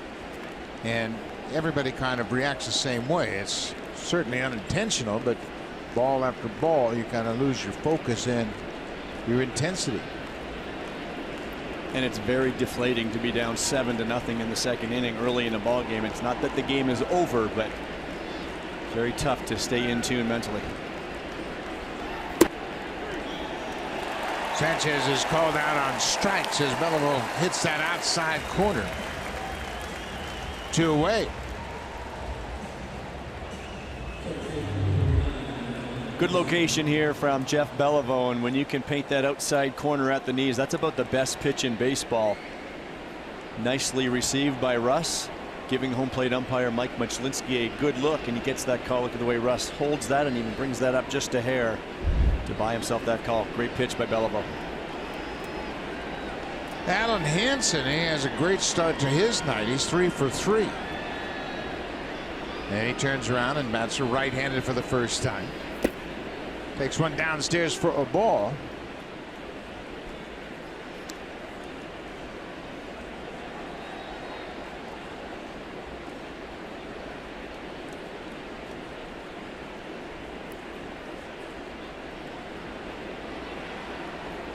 It's the first 3-hit game of Hansen's career. This is just his 68th game.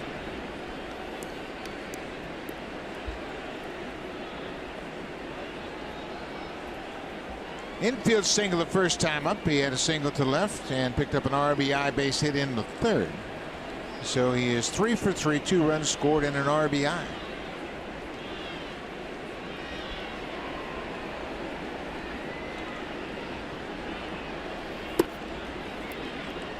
Three and 0.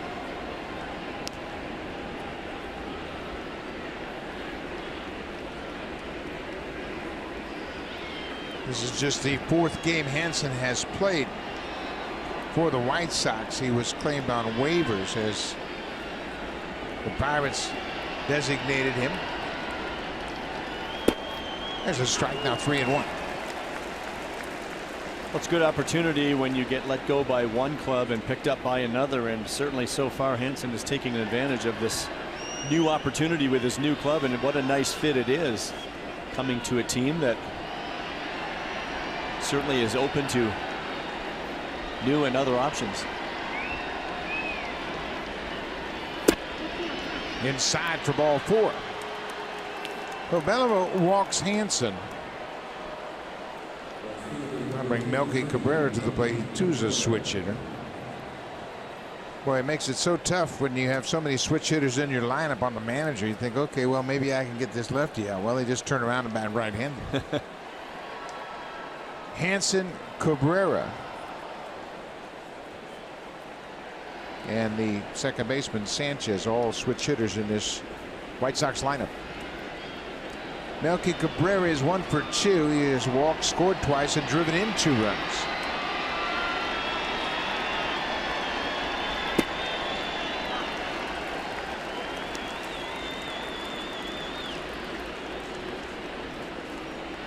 First of 3, the White Sox are in town, and they mentioned the White Sox have been tough on the Blue Jays. They won 5 of the 6 games the two teams played last year.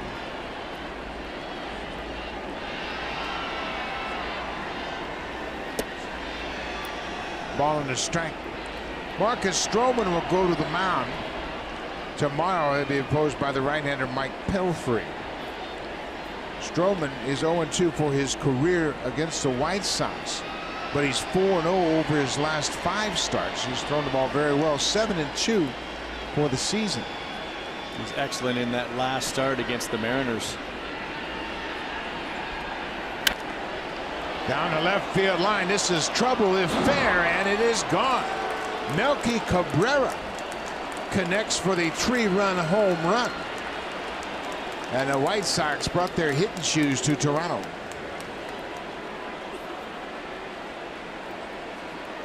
Well, what a night for Melky Cabrera against his former team. And this ball, much like Steve Pearce's home run for the Blue Jays, got out of here in a hurry. Hit the back wall of the Blue Jays bullpen down that left field line.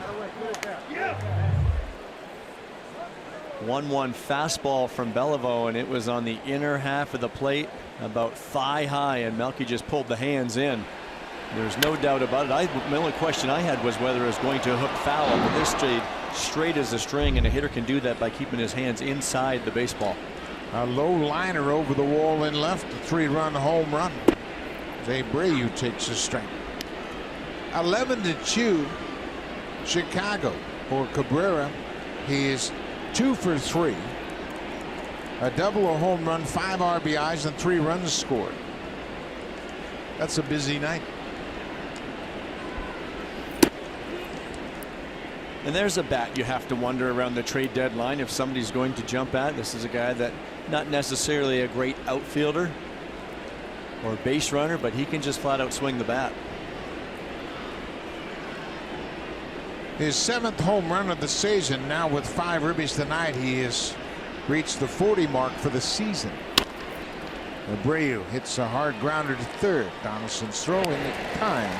That ends the inning, but the White Sox once again put up a crooked number. They score 3 in the top of the 5th to take an 11-2 lead.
Now it's 6:48.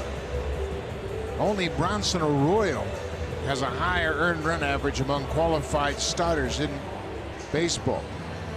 And the Orioles They have really taken a dive since May 16th. Only the Phillies have a worse record in the majors than the Cardinals at 9-20 and the Orioles at 10-19. Well, starting pitching has been a struggle all season long. The bullpen not as dominant as it once was. Of course, Zach Britton on the disabled list, but the bats have really dried up in Baltimore, and that's not something we normally talk about. Chris Davis is on the disabled list with an oblique strain.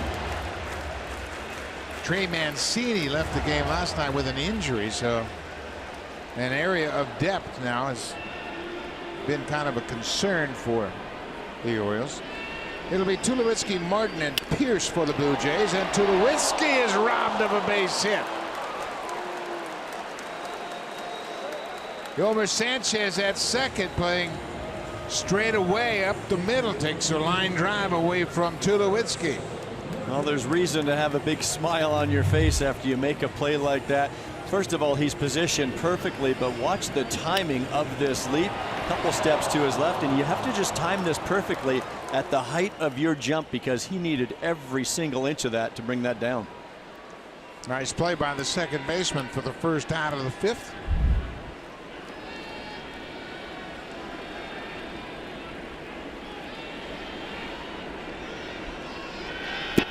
We mentioned Quintana and his great run against the Blue Jays. He has the lowest career earned run average all time, with a minimum of 8 starts. 1.67 coming into this game. I don't know what it is about the White Sox, but the second lowest earned run average, also a White Sox pitcher, Alex Fernandez.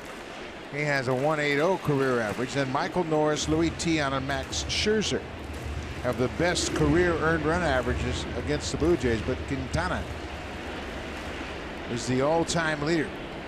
And even more dominant in this building. He's had all kinds of fun winning all 4 starts.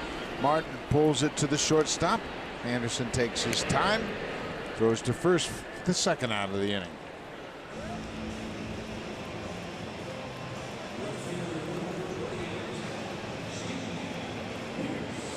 Jason Grilli starting to loosen up for the Blue Jays.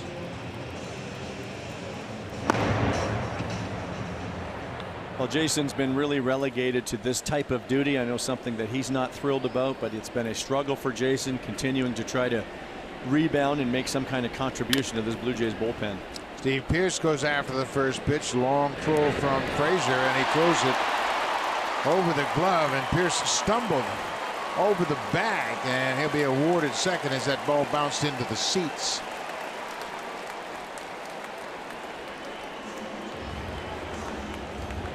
So it'll be an air charge to Todd Frazier, his 4th air of the season, the 51st air for the White Sox. Well, fairly routine play, chopped down to his backhand. He had plenty of time to set his feet and get this ball across the infield. Sometimes as a third baseman, you don't move your feet enough, and it looked like Todd threw that a little flat foot and didn't get enough on the throw. This is not what John Gibbons wants to see from Steve Pearce, though, around that first base bag coming back from a calf injury. Now he took a misstep as he knew he was coming up short, and stutter stepped and tried to hit the bag, and when he did, he stumbled over the first base bag. Appears to be okay. Darwin Barney, the number 9 hitter, with Pearce at second and 2 outs.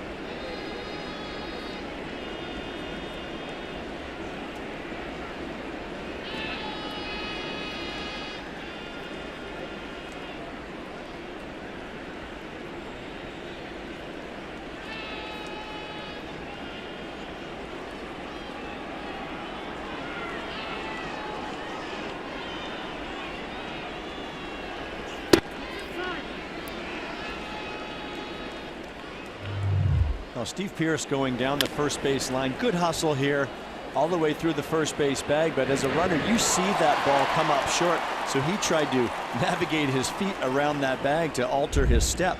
That's also a good way to get hurt. And we saw Kevin Kiermaier, the Tampa Bay Rays center fielder, he fractured his hip on a funny play around first. Barney singles to left, and they're going to go ahead and wave Pearce around third. There's the throw right on the money. And Melky Cabrera picks up his 4th outfield assist of the season. That ends the inning as Pearce is thrown out at the plate by Melky Cabrera, who's done it at the plate, and now he does it from the field. Melky Cabrera throws a strike to the catcher, and Pierce is nailed at home plate.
And it reminded us that Father's Day presented by Schneider's. Sunday, June 18th, the first 20,000 in attendance will receive a Fire Up the Grilly barbecue apron. Be sure to visit the WestJet flight deck as we transform it into the ultimate dad's den, where dad can enjoy all of his favorite things. For tickets, visit BlueJays.com. Well, you got to have one of those. As cottage country is heating up now, and you'll be all enjoying those great barbecue afternoons. Here is Jason Grilli for the 24th time this season. Well, it's been a struggle for Jason. He did pitch a scoreless inning against the Rays on Tuesday. He did allow one hit, but he's continuing to try to find his old self and get back into the picture here. He's been unfortunately relegated to a lot of this duty here in these types of ball games. I know something as a veteran you take a lot of pride in. I know he's not happy about it. He's just trying to get things right again. Well, the only way you can work your way out of it is to pitch, and he has that opportunity now. Garcia, Frazier, and Davidson for the White Sox here in the 6th. Garcia lays off that inside pitch. Garcia 0 for 2 so far with a walk. He's got an 8-game hit streak on the line.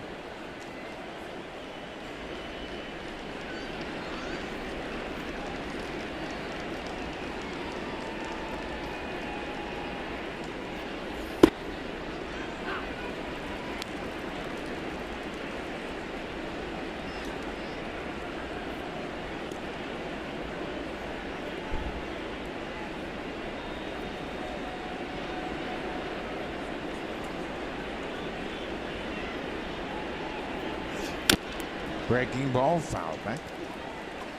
2-2 now. We're in the top of the 6th. The White Sox got off and running with a 4-run first inning. 4 runs on 4 hits. A Biagini error contributing to that 4-run first. They scored 3 more in the 2nd. Got a run in the 3rd. And a 3-run home run off the bat of Melky Cabrera in the 5th, and we stand at 11-2 Chicago now. Mike Muchlinski got some dirt in his eye right there on that foul ball. Sometimes the ball will hit right in front of home plate. Sometimes the catcher gets it. Sometimes it's the umpire. Russ realized this, and he gave Mike a little bit of time to try to get that out. But when that ball hits the dirt, you see the dust flying up in the air. Sometimes that goes straight into your eyes, and I think this time it went right into the umpire's eyes, not Russ's. But Russ does the veteran thing, goes and has a little chat with Grilli, gives the umpire time to get cleaned out. 2 hopper to 3rd. Donaldson fires a strike in time. 1 away. Boy, Josh has got that good inner clock, and he reached back for a little extra as he saw Garcia busting it down the first baseline. And Josh had to hurry. He had to have that internal clock because the big man, Avisail Garcia, gets down the line in a hurry. Josh sets, throws, and we talked about that last inning when Todd Frazier threw from his back foot, but Garcia is getting down the line hard here right out of the box to make this a very close play. You know what? That's exactly what the manager, Rick Renteria, has insisted upon from his players. And why not? It's 90 feet. You do that consistently, you're going to put pressure on the defense. You get a reputation, and Renteria, of course, had that managing job with the Cubs, and then Joe Madden was let go out of his contract in Tampa Bay. They hired Madden, and Renteria was let go, and fortunately he has found another spot here. Look at, that's exactly what he's saying to him. Yep. Good stuff, man. And you know, Rick understands that he ran through the line very well, but you know what, as a manager, and I'm sure you would allude to this, but you get out of your seat and you actually go tell him, because that means so much as a player. When you have a manager come pat you on the back or compliment you, that makes you feel pretty good. And everybody on that bench sees it. So he gets up, goes down to the water cooler and says, hey man, way to go, Avi. That's what we're trying to do here. We developed that reputation, and it's going to spread, and that'll lead to good things.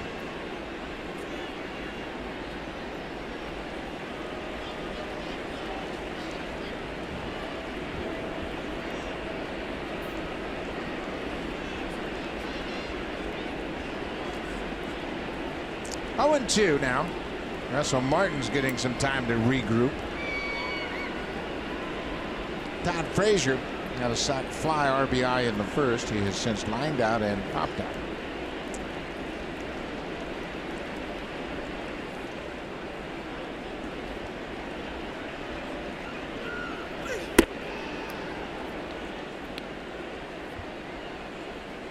There's that elevated fastball again. Russ calling for it high, but as a pitcher, when you miss that high, it really does not serve its purpose.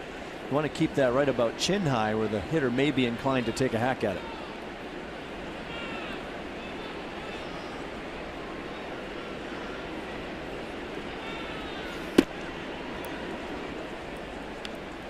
Two and 2 now.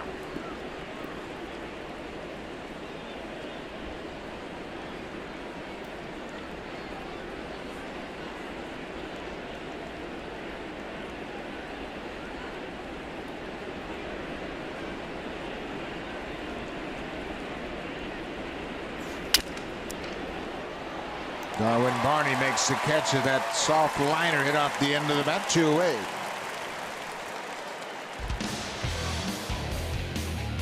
Buy 6 cans of Beauty Tone paint and get the 7th free. Available exclusively at Home Hardware and Building Center locations. Beauty Tone, Canada's color experts. Friday night crowd here at Rogers Center, first of 3 against the Chicago White Sox tomorrow afternoon, Sunday afternoon on Father's Day. So make sure you join us again tomorrow. Tomorrow it'll be Marcus Stroman going to the mound, looking for his 8th win of the season. He'll be opposed by Mike Pelfrey, the big right-hander for the White Sox. On Sunday, James Shields and Jay Happ.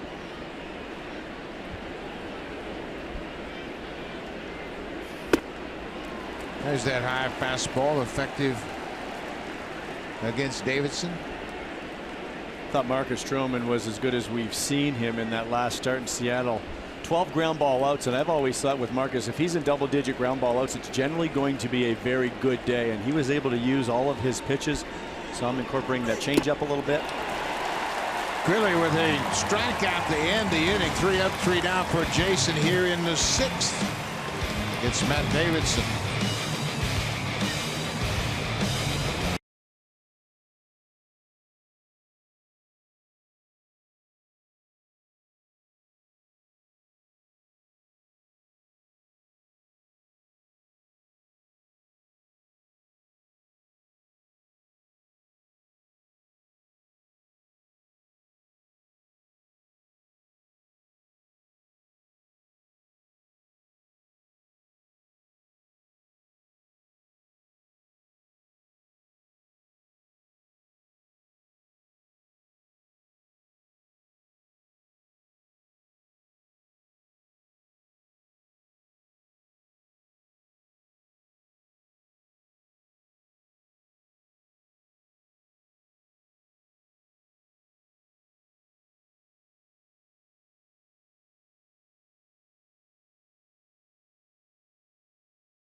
WestJet. They don't overbook their flights. Another good crowd at the WestJet flight deck tonight, and disappointing start for them in this first inning. Chicago got off to a 4-0 start, and they have expanded their lead now to 11-2. And Jose Quintana came into the ballgame with a 2-8 record, but he continues to dominate the Blue Jays. He has made 8 career starts against the Blue Jays. And in each of those starts, he has pitched 6 innings and held the Blue Jays to 2 earned runs or fewer. That's tied for the longest such streak by any pitcher against the Blue Jays at any point of his career. 3 other pitchers have put up such a streak. Dennis Martinez from 77 to 82. Alex Fernandez, also with the White Sox, did it. This is important, from 91 to 96 against those great World Series teams. And then Mark Burley, another White Sox pitcher, had a stretch of 8 straight starts, 6 innings or more, 2 earned runs or fewer, and he did that from 2004 to 2009. Kevin Pillar hits it deep to center field, and this one is going to be off the base of the wall.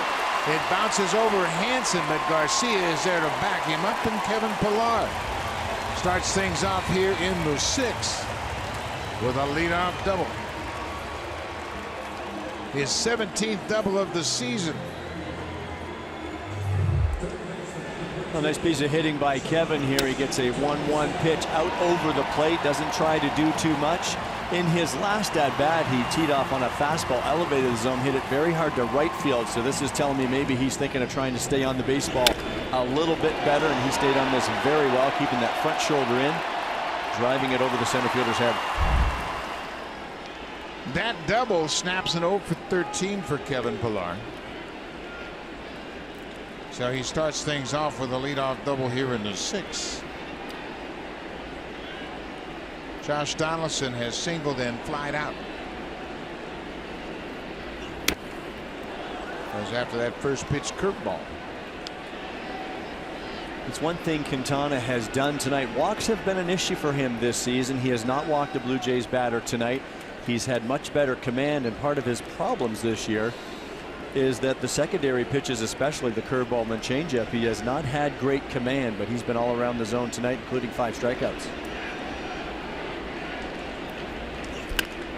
Donaldson pulls it foul just outside of third.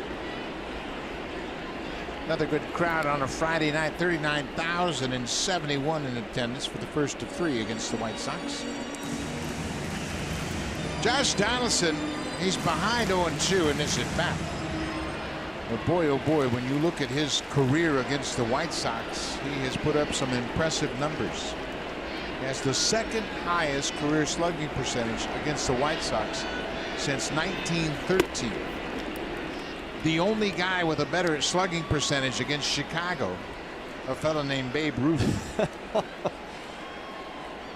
He has slugged .676 against the White Sox for his career.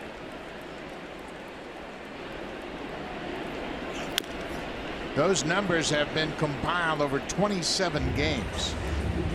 He has hit .343 against the White Sox with 7 doubles, 9 home runs, 25 RBIs, and an OPS of 1.076 coming into this game. That's something when you just seem to have a certain team's number, and of course Chicago, a pretty good place to hit. Some of that damage was obviously done in Oakland as well when Josh was playing for the A's, but you know he likes to hit here at Rogers Center as well.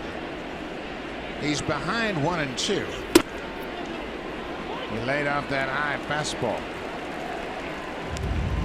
That was something that plagued him in the series against Tampa Bay. Jake Odorizzi worked him upstairs and got a couple of strikeouts as he wasn't able to lay off that high pitch.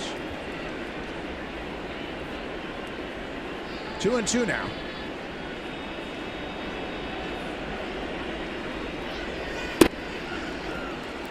Now it's a full count. Now his catcher did not help him a whole lot with that pitch. It's not a bad pitch, the changeup from Quintana, but Narvaez took that pitch right down and out of the zone. If he receives that a little better, he may get the call. Well, the Blue Jays have the big bats scheduled in this inning. 3-2 to Donaldson. He lays off ball 4. That's the first walk issued by Quintana. Let's check in with Jamie Campbell.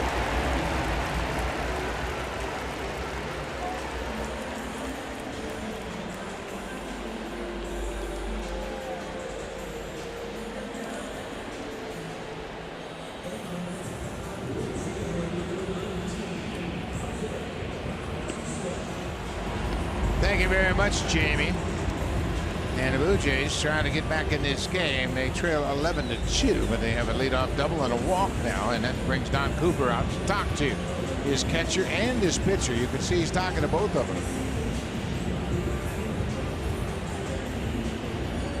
And that could be a little damage control conversation right there. Don reminding him of how well he's throwing the ball here tonight, but to not let a great performance like this against the Blue Jays get away, because that's exactly what can happen in an inning like this. 2 now on base with some pretty tough hitters coming up. The meat of the order for the Blue Jays. Donaldson walked. Now Bautista and Morales is behind him. Curveball right at the bottom of the zone for strike 1. Bautista struck out in the 4th. In fact, Quintana struck out the side in the 4th. Bautista, Morales, and Smoke.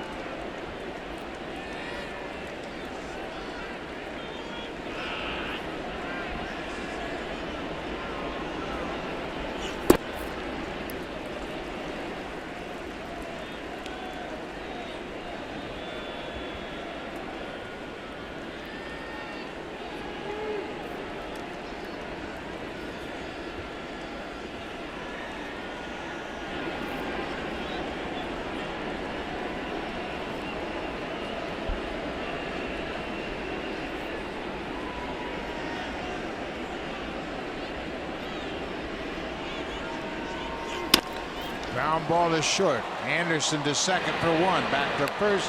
Double play. Bautista grounds into his second double play of the night. That's 2 away in the 6th.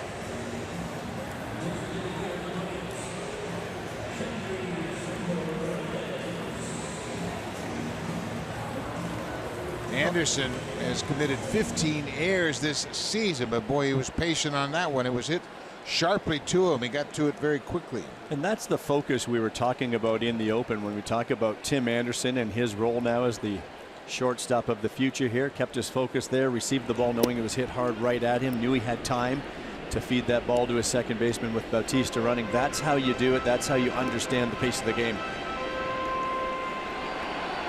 So Pilar now at third, but there are 2 outs. Kendrys Morales hit a big home run back in the second, a leadoff homer. Waves at that breaking ball. He has gotten a steady diet of breaking balls. He struck out on a hook in his 4th inning at bat. Home runs accounting for the only 2 Blue Jays runs. Morales homered to lead off the 2nd. Pierce homered to lead off the 3rd. Kendrys will sit on breaking balls on occasion, but I don't know why you don't just come back with the same pitch. The high fly ball. This one's going to stay in the yard. Now the curve ball, and Quintana is through 6.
fans rather, vote today, vote tomorrow, vote Toronto Blue Jays for your 2017 All-Stars with the Esurance MLB All-Star Game ballot. Vote at bluejays.com/vote and catch all of the excitement of the 88th MLB All-Star Game presented by MasterCard, July 11th, live on Sportsnet. Buck, you have to think Justin Smoke is All-Star Game worthy this year. Well, I agree with you, Hazel. He certainly had a great start to his season, and among first basemen, he's among the leaders offensively in most of the categories. Aaron Luke, pitching for the 31st time, takes over after Jason Grilli retired to side in order in the 6th. Aaron's had some struggles against lefties, 3 extra base hits. They're hitting .389 against him in his last 11 games. He pitched an inning on Tuesday against the Rays in that 8-1 loss, allowed a home run to lefty Corey Dickerson. First pitch swinging is Tim Anderson, the shortstop. He gets his second hit, a leadoff single on the first pitch from Luke. 13 hits now for the White Sox. They came in swinging the bats well, and they've continued here tonight. Well, as a pitcher coming out of the bullpen, especially in a game like this, you're just trying to get ahead, throw the ball over the plate and make the hitters beat you. But Tim Anderson was up to the task, looking for that first pitch, and he bounced it right back up the middle. The White Sox won 3 of 4 against Baltimore on their recent homestand. Ground ball through the right side. A base hit for the lefty, and Anderson will stop at second. Omar Narvaez with another hit. He has a 3-hit night. Well, you look at the White Sox and the Blue Jays, and the record, Chicago has been dominant over the last 30 games these two teams have played. They have outpitched them. They've hit for a higher average. They've outscored them. And they've out-homered the Blue Jays. And this is over the last 30 meetings between these two clubs. And you wonder sometimes, if you're the Blue Jays, do you ever take teams lightly? You're playing an AL Central team that you don't see a whole lot. Oftentimes probably coming off tough AL East matchups. It's not an excuse, but sometimes you have a little mental shutdown. In any event, the White Sox have taken advantage of whatever it is. Chicago has won the last 4 games here at Rogers Center. As we mentioned earlier, they're 12-6 playing on the road against the Blue Jays since 2012. Say Abreu is swinging the bat well. He got everything started in the first inning with a 2-run triple. He added a RBI double in the second, and that got the White Sox off and running. Melky Cabrera has had a 5 RBI game. He is 2 for 3. Cabrera hit his 7th home run in the 5th inning. Yolmer Sanchez, the second baseman.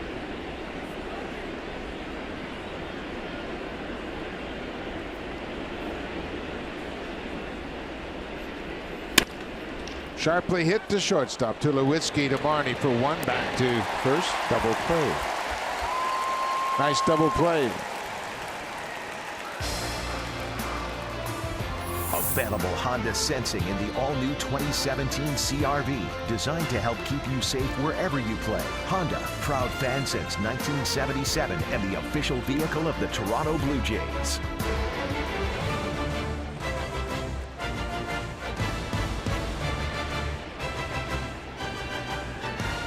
Back to the top of the order. What a night for Alan Hansen, starting in center field. He's 3 for 3, his first big league 3-hit game, and he's been on base all 4 times he's come to the plate. He has scored 3 runs and driven in a run. And tonight he made his first big league start in center field. Feeling very good at the plate with his new team, and that has to feel very good. You always want to make that good first impression. Certainly done that to his manager, Rick Renteria. Alan Hansen is from the Dominican Republic. He's born in La Romana. He is just 24 years old, originally signed by the Pirates.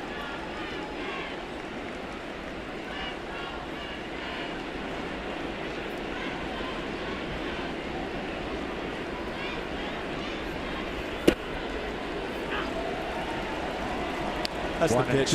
Russ Martin really handles well at the bottom of the zone, and he really makes sure that he gets those calls most times for his pitchers. It's a borderline pitch, but he comes underneath the baseball when he receives it, really presents it to the umpire well, gives him a good look.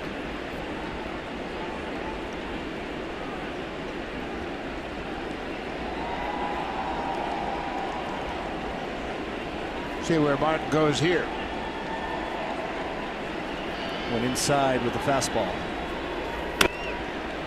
He got the desired results against a foul ball. Didn't get it inside quite far enough. That's what you have to admire about Russ as well, is staying involved in a game like this. It's very difficult as a catcher to be back there in an 11-2 ball game in the 7th. But you can see Russ still has his pitcher as his #1 priority, despite the difficulties this pitching staff has had tonight. Well, you and I both know Russell. He feels some responsibility anytime his pitcher doesn't have a good night. Takes a lot of pride in getting the best out of all of his pitchers. As good as you feel as a catcher when you call a good game and the pitcher pitches well, the same works the other way, and I'll bet Russ is going to wear this one hard tonight, trying to guide Joe Biagini through the struggles early on and just was not able to get him through.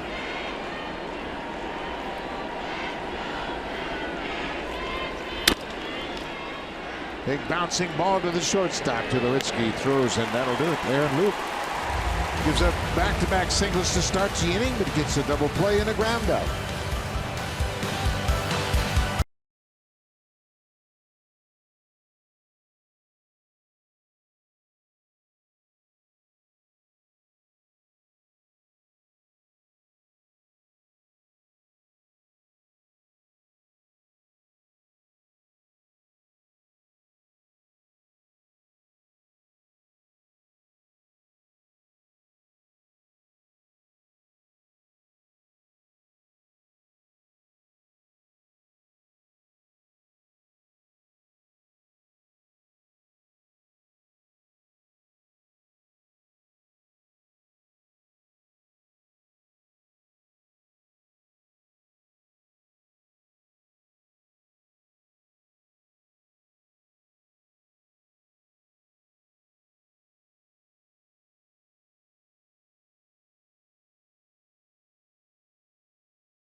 To that July trade deadline, and some of the candidates that have been talked about, and tonight's starter Jose Quintana, he's been talked about going back to the offseason. Sonny Gray is healthy, pitching again well for Oakland, and a lot of people speculate he might be gone.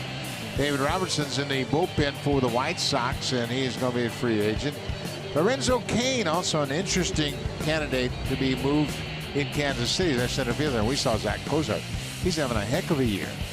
But the Reds in the midst of a rebuild. But two candidates that they've been talked about openly since spring training. And everybody linked David Robertson to the Nationals for the longest time. But they have not moved him yet. And I got to believe David Robertson is probably the one most likely to go from this team, and I'm sure more than one will go, but he could certainly help. He's probably the best closer out there on the market in terms of the trade deadline. And with the draft just passing, I think now we're going to slowly see that focus now of clubs looking back at the major league level now that the amateur draft is done, and they're going to be eyeing that trade deadline the end of July. 2-0 to Justin Smoke. Ball bounced towards second. Sanchez makes a nice play of it. Smoke's retired one away. The Oakland A's on Thursday fired the pitching coach, Kurt Johnson. He's been there a long time. In fact, this was his second stint as the pitching coach, and they replaced him with the bullpen coach Scott Emerson. Minor league instructor and former Blue Jays bullpen coach Gil Patterson will come up and work as the bullpen coach until they find a permanent replacement. But Young was the longest serving employee in uniform in the Oakland A's history, playing for the team from '83 to '91 and then serving 2 stints as the pitching coach. So everything comes to an end when your team's not playing well. It does, and I read some of Kurt Young's quotes, and I think one of them was that it's just time for a new voice around here, and he admitted as much. But this is a team, of course, that Sonny Gray that we just saw on our screen there. I think that's another key one. And the A's just let go of Trevor Plouffe, who we just saw last week in Oakland, third baseman that they signed as a free agent. Didn't get what they were hoping for, and of course they brought up Matt Chapman, their slugging third baseman from AAA Nashville. See Ryan Tepera loosening up.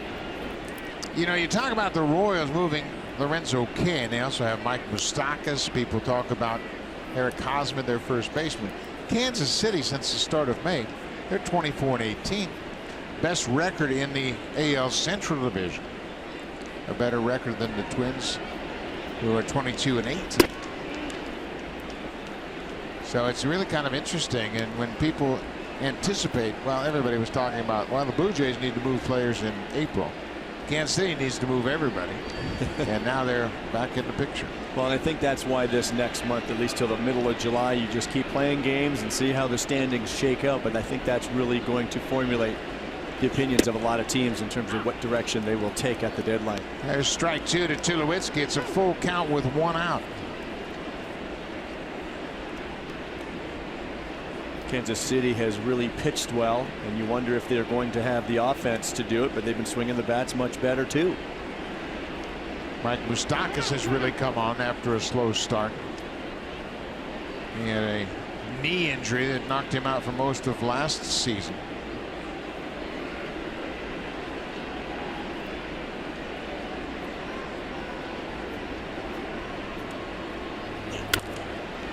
High pop up. That's going to be over the dugout and out of play. Well, we talk about the AL Central, and Edwin Encarnacion homered tonight in Minnesota. Cleveland 2 games back of the Twins. Detroit 4 back Kansas City. And Detroit have the identical record, and then the White Sox are bringing up the rear. Kansas City Royals have 30 extra base hits, including 14 home runs and 42 runs scored in their season best 5-game winning streak. So they're swinging the bats well right now. And you just wonder if Minnesota has enough to stay atop that division. Their bullpen has been killing them. Oh, it's just been destroying them. They're swinging the bats, of course, but you cannot outslug everyone. I don't care what division you play in. It's very tough. You have to have some semblance of balance with your pitching staff. Starters have been mediocre, but the bullpen has been abysmal. Several Kansas City players are on hot streaks. Mike Moustakas has hit 8 homers and driven in 20 runs in his last 20 games. Now the 3-2 pitch to Tulowitzki. It's a bouncing breaking ball for ball 4. Kind of a curious pitch in an 11-2 game. It sure is. 3 great plate appearances by Tulo tonight. That's the walk, but he hit 2 balls hard earlier tonight. He hit a ball hard to the third baseman, Todd Frazier, also lined out to the second baseman. That's a good indication. Maybe Troy is turning a corner, and also to lay off that and work a walk in that most recent plate appearance. No, Russell Martin, he's 0-for-2 so far. Blue Jays have but 5 hits against Quintana.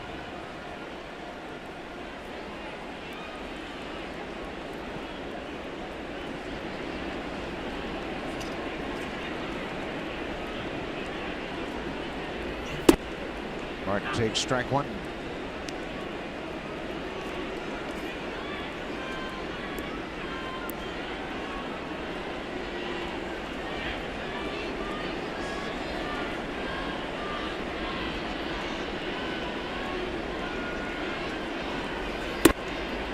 Inside. Ball on the strike to the Blue Jays catcher.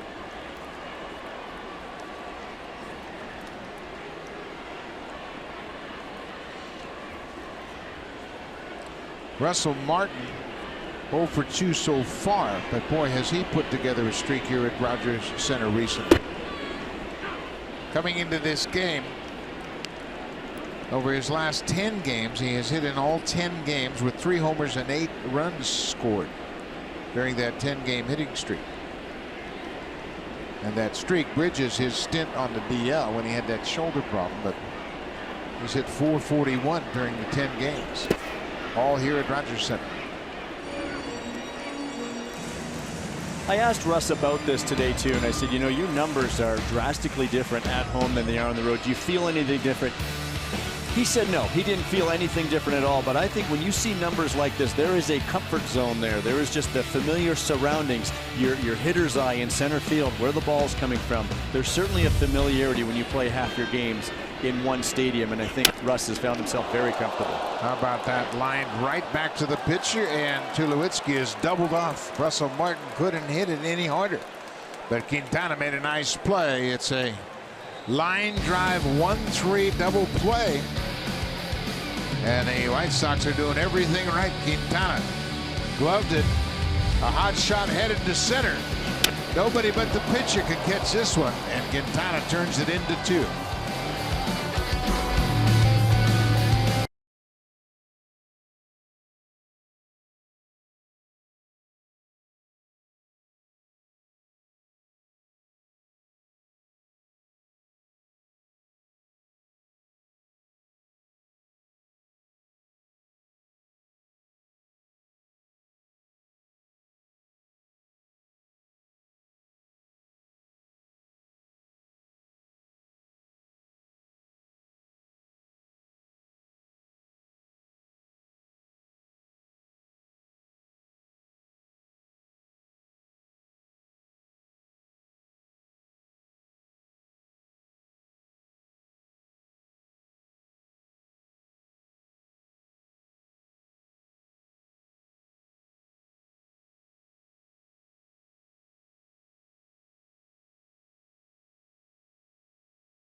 On Sportsnet. Presented by the all-new 2017 Honda Rebel. Live your life. Love your ride.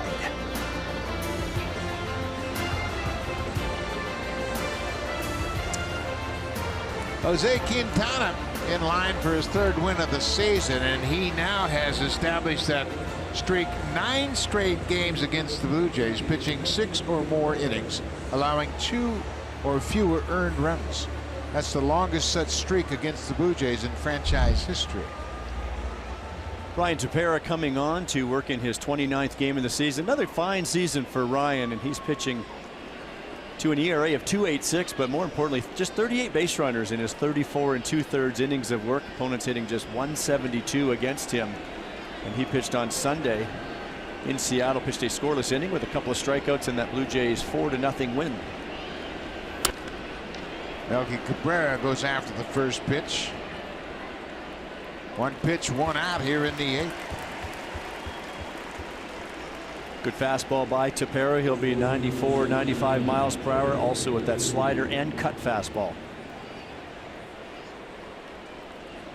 Marcus Stroman is the starter for the Blue Jays tomorrow afternoon, and he is coming off 7 strong innings his last time out against Seattle.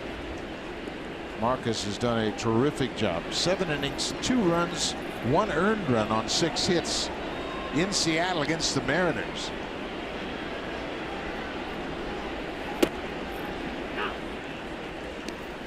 Jose Abreu has had another big night at the plate.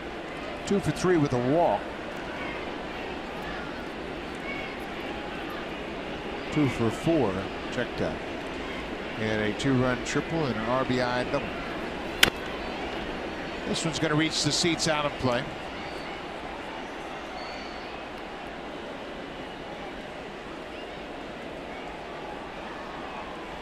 Tepera has become a very important part of this bullpen. He has certainly elevated his position on the totem pole. John Gibbons has a lot of confidence in him, and it all goes back to that extra inning game in Anaheim. when he had that extended outing, his longest outing of the season through 3 innings out there. I think because he got a chance to face the entire lineup and got a chance to pitch to the lineup facing all lefties, righties. It didn't make any difference, and he realized just how good his stuff is.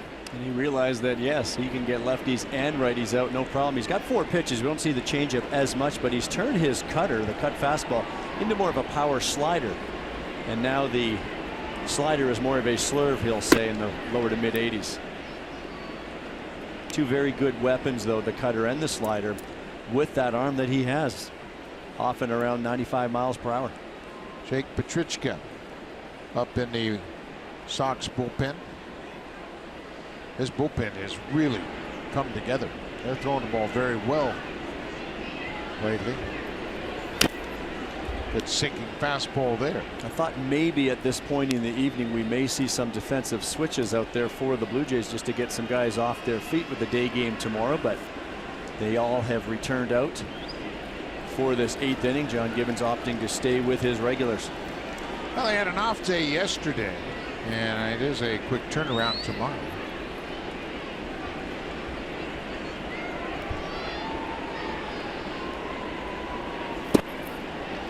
There's that hard cutter down and away.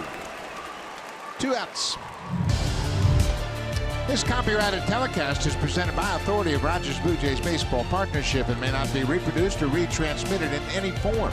And the accounts and descriptions of this game may not be disseminated without the express written consent of Rogers Blue Jays Baseball Partnership.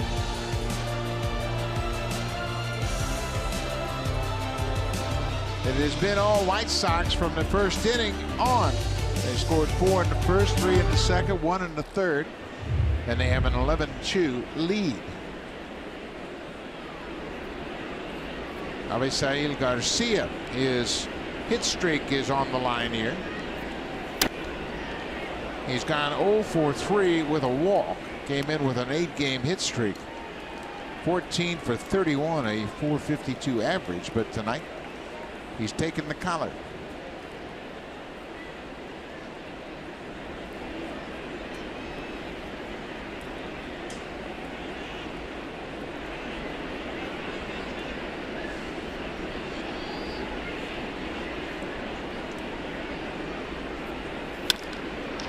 That ball is hit hard to center, but Pilar gets back quickly, and Garcia is retired. That might be the end of his hit streak. So we'll go to the bottom of the 8th. It's all White Sox. Now time for a Blue Jays Central update. Here are Jamie Campbell and Greg Zahn in the Samsung broadcast studio.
Brought to you by Honda, proud fan since 1977 and official vehicle of the Toronto Blue Jays.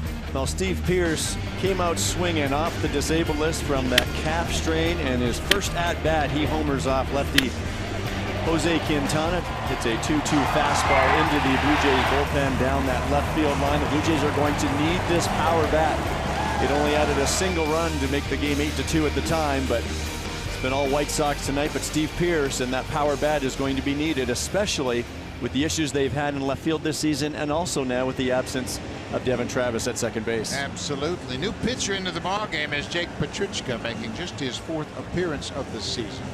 Petrichka appeared in just 9 games last season before undergoing season-ending surgery on his hip. This year spent some time on the disabled list again. Made his first appearance June the 9th last Friday against the Cleveland Indians, so he's been battling the injury bug. First pitch strike. Petrichka certainly not a big part of this bullpen just yet, but the White Sox have the lowest opponent's batting average in the 7th inning and later in the last 40 years. That's how good they have been. The opponent's batting average for this bullpen 7th inning or later, 203. And that matches up to some real classic bullpens over the last 40 years. It includes the Seattle Mariners of 2001, who was anchored by Kaz Sasaki, Arthur Rhodes, Jeff Nelson, Norm Charlton. The 2012 Oakland Athletics gave up a 208 average from the 7th inning on. That was anchored by Grant Balfour. John Doolittle was in that. Brian Franklin. Franklin was in the Seattle bullpen. And then the 1990 Oakland A's. The Dennis Eckersley Oakland A's. They gave up a 209 opponent's batting average late in the game. And the 2003 Los Angeles Dodgers, which had 2 Canadians on it, Eric Gagne and Paul Quantrill.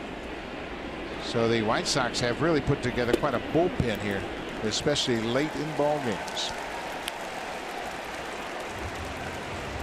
So Pearce draws the leadoff walk here in the 8th. This White Sox bullpen really came out of the gate strong in the month of April, and the ERA under 2. They almost doubled that in the month of May and had some struggles lately, but still on the top handful of bullpens in this American League. They've really tried to save the day because the rotation has been in such disarray. Here is Darwin Barney, 1 for 2 so far. He takes one inside, trying to get Petrichka some innings, some work in this game. They have a good hand on the ball game at 11-2. You mentioned the White Sox. They pitched very well in April, but the starters really kind of came to earth in May and June, and the bullpen has picked up slack.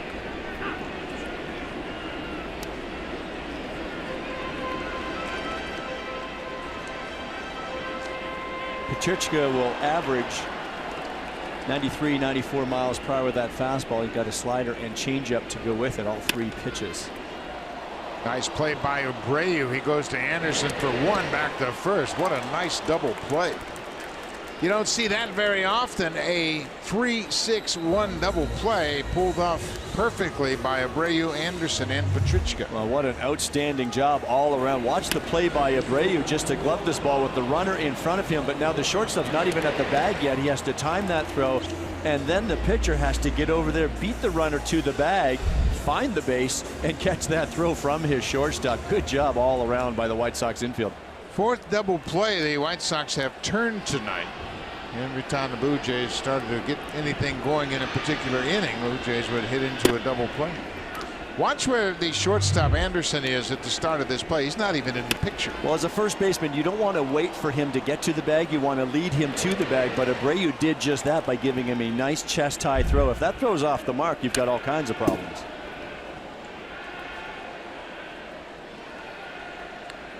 Kevin Pillar broke his bat, and he's going to need a new piece of wood. Kevin doubled into 6th. That snapped a string of 0 for 13.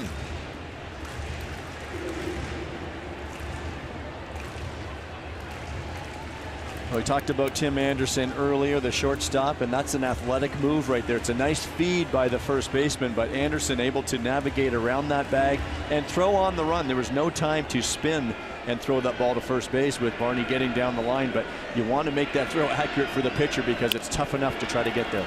Pillar hits this one to short. Anderson throws quickly in time, and Petrichka Walk the leadoff man, gets a double play and a ground out. We'll go to the ninth. It's all Chicago.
Will be hosting 11 Honda Super Camps across Canada. Learn techniques from former Blue Jays such as Roberto Alomar, Devon White, Lloyd Mosby, Jesse Barfield, and Dwayne Ward. Register now at bluejays.com/camps. Back to the booth we go. Buck Martinez and Joe Siddle. Gentlemen. Thank you very much, Hazel May. And that's always a great thing to see those Blue Jay camps. And a lot of youngsters like those kids hanging on the rail. Get a lot of great information from some terrific players. Danny Barnes, 22nd appearance of the season. Boy, Danny has really been a pleasant surprise. Joe, when we saw him last year, when he came up, he wasn't on the radar.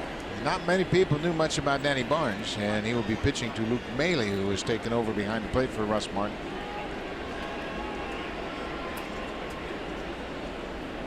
Lots of changes as Goins is at third and Dwight Smith Jr. in the outfield.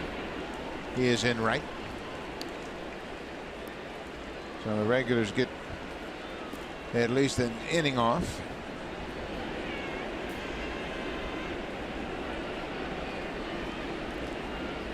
Todd Frazier had an RBI and a sac fly in his first at bat. Since then, he's gone 0 for 3. That's where he stands for the night. 11 runs on 14 hits for Chicago. They've only hit one home run. That was a Melky Cabrera 3-run home run back in the 5th. It was off of Jeff Beliveau. Barnes 0-2 to Frazier. Look out, that one got away from him. Well, Danny Barnes has been that and more for John Gibbons and Pete Walker. Several relievers in from behind Joe Biagini tonight, but Danny just 27 base runners in his 27 2/3 innings of work. Of his 32 strikeouts, 26 of them have come on his fastball. He got a lot of deception to his delivery. Luke Maley wants to go right back out there again against Frazier. Frazier strikes out. That's the first out of the top of the 9th, and Frazier is 0 for 4. Well, Joe Biagini obviously had his worst start of his young major league career as a starter, but there he is sitting here in the 9th inning. I admire that. A lot of times you won't see the starters, and they get hit early, they won't come out. But Biagini, he's a good teammate. Sometimes they have to go in, get their treatment, get whatever it is done, and if he did that, puts a shirt on, comes back out, and he's there for his teammates. You're right about that, and that's why that whole team concept is a very important thing. Barnes throws a first pitch strike to Matt Davidson. It's not that you just had a horrible night and you're going to pack it in and see you later. I'm back out here, guys. It's my fault that I put you in this situation, but I tell you what, a lot of the great things we've seen from Joe Biagini and the more we're going to see in the future are going to make up for what happened here tonight. Absolutely, and you know what? He's a guy that's going to be a stand-up guy. There's the luxury of being a starting pitcher. When you pitch well, you get to sit on it for 4 days before your next start, but then there's the other side of it. Yeah, now you got to sit around and wait. He pitched just an inning and faced 4 batters in the second inning, didn't get it out. So now he's got to wait around. Chris Coghlan on the left, he was placed on a disabled list with a wrist contusion, and of course Melky Cabrera, Ezekiel Carrera was on the left of Biagini. He too was on the disabled list. But Coghlan with a wrist contusion was placed on the disabled list, and Steve Pearce took his spot on the active roster. Ezekiel Carrera was having a fine season, and he fouled the ball off his foot on Tuesday and broke his foot. Danny Barnes has been throwing a few more sliders lately. The more exposure he's gotten, the more he thinks he needs a third pitch, and it's a good addition to his mix. Yeah, and he's continued to tinker with it. We've talked about all the success he's had already in his young career, but these guys continue to try to evolve and improve. There's a fly ball to left field. Pierce a long run, and he's going to make a nice running catch. Davidson's retired. This 4K broadcast is brought to you by the Samsung QLED, the next innovation in TV.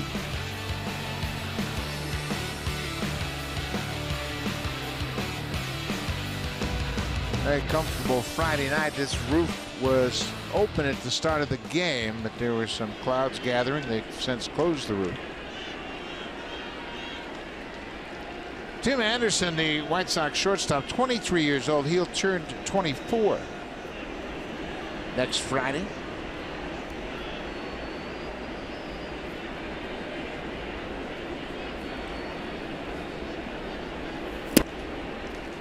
Danny Barnes gets that swing and a miss. He wanted that fastball down and away. Excellent location right there. And when I talked to Danny about what you were just referring to about that slider, he's been tinkering with it, trying to get more break, but then he loses a lot of velo. He thinks of quadrants in the plate: down and away, up and away, down and in, up and in. And there's an up and away strike. You know, that's the one thing. If you do that as a pitcher, you're going to have the hitters thinking about all those different quadrants, and that's when you're going to be at your best. I'll never forget a conversation Pat Gillick had with the great Juan Marichal, the Hall of Famer. He says, "Juan, how did you pitch with all those pitches?" He said, 6 or 7 pitches. He said, "Oh no, I had 12 pitches. Fastball in, fastball away, fastball down and away, fastball down and in." He said, "Oh, I had 6 different fastballs." The location of a pitch is critical. We talk about high velocity in this game these days, and velocity is a wonderful thing, but for me, all it does is it gives you a little room for error. You might miss with a 97-mile-per-hour fastball. It might be a foul ball. You can't do that maybe when it's 92, but Danny Barnes has got that little extra gear on his fastball. See a lot of late swings. That's how he gets a lot of those strikeouts. He buried that breaking ball in the dirt. It's a ball and 2 strikes. 2 outs. We're in the top of the 9th. Jose Quintana in line for the win. He continues to dominate the Blue Jays.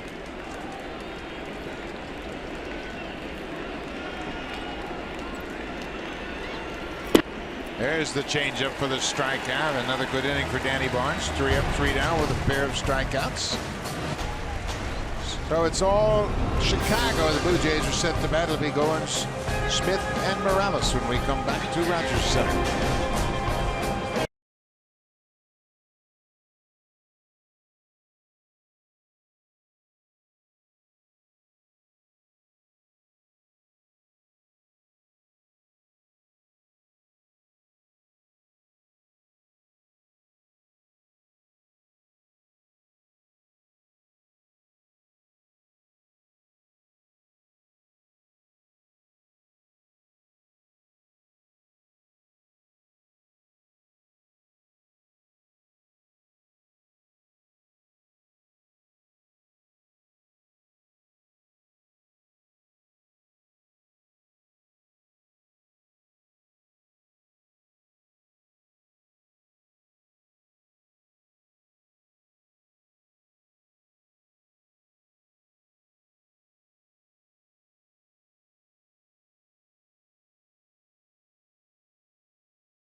Came into this game with a 2-8 record, but he always dominates the Blue Jays, and he threw 99 pitches over 7 innings, allowed 5 hits, 2 earned runs, a couple of walks, and 5 strikeouts. Quintana in line to move to 6-2 in 9 career starts against the Blue Jays. He had a consecutive scoreless streak at Rogers Center snapped when the Blue Jays scored a run in the second and a third. But he's in line for his 3rd win of the season.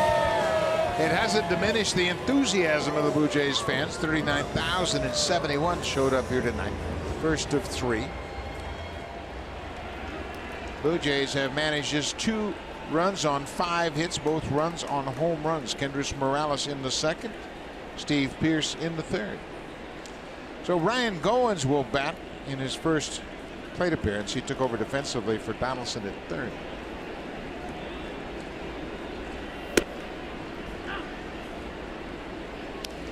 The Blue Jays have bounced into 4 double plays tonight.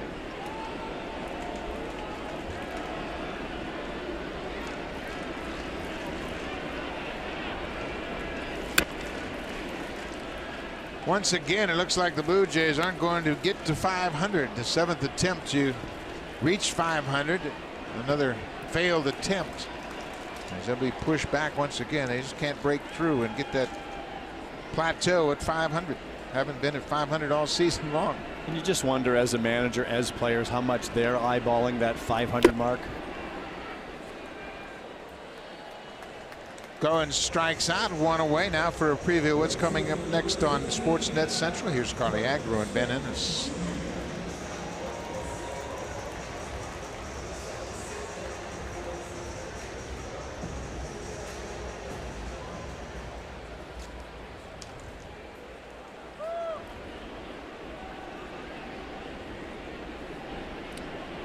Thank you very much, Carly. That's all coming up right after this game. And the U.S. Open in Erin Hills, Wisconsin. That golf course is 7,700 yards long. And from the first tee to the 18th green, it's a 9-mile walk. It is spread out. White Smith gets a hit. His first plate appearance. He had a 3-hit game on Wednesday, and here he gets a hit in his only at bat tonight. Interesting young man. He was hitting 300 at Buffalo when he got the call to come back to the big leagues. Well, he's got the big leg kick. We've seen that before from Blue Jays hitters, and he just stayed on this ball long enough as it was tailing away from him. Got it towards the end of the bat, but very under control with that leg kick. Gets his body into a very strong position to be on time for that fastball on the outside part of the plate. Kendrys Morales has homered in 3 at bats.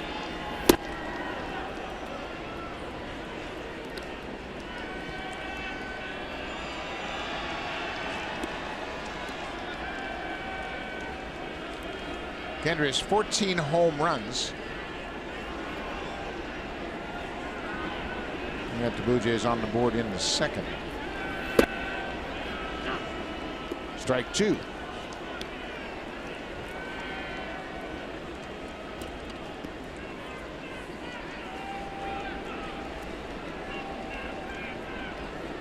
The Yankees and the A's are on now on Sportsnet 360. There's a little chopper towards short. That's Frazier, the third baseman. They throw back behind the runner, and Smith just barely gets back in time.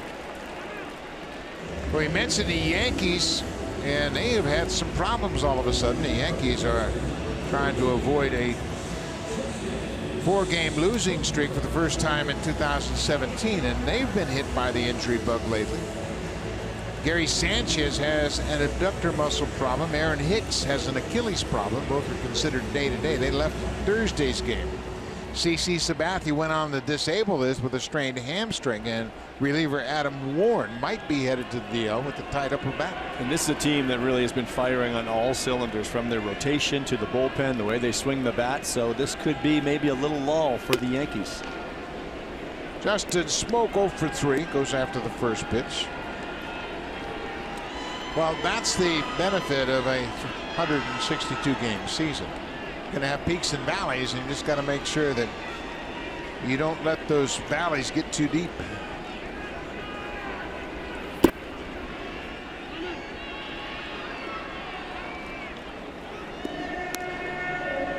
Jake Petrichka in relief of Jose Quintana, who went 7 strong innings.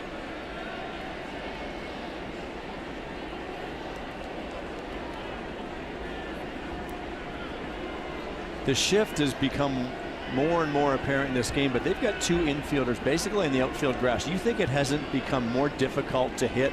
Ask Justin Smoke.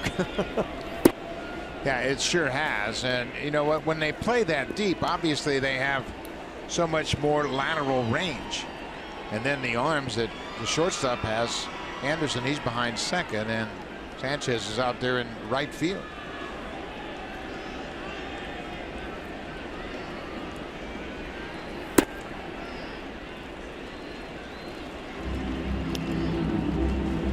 Three and one now to Smoke. Well, it's been discussed in the game several times that who's going to be the first team to actually have 4 outfielders, but I would argue that they're basically doing that now. It's just that they're playing a little shallower. But I wouldn't doubt at some point you might have a rover way out there in the gap. Obviously that's a big part of the softball game, and you know the information is so prevalent you can pretty much position your players into wherever you think they might hit the ball against your pitching staff. Troy Tulowitzki waits on deck if Smoke can keep things going. Full count, 2 outs.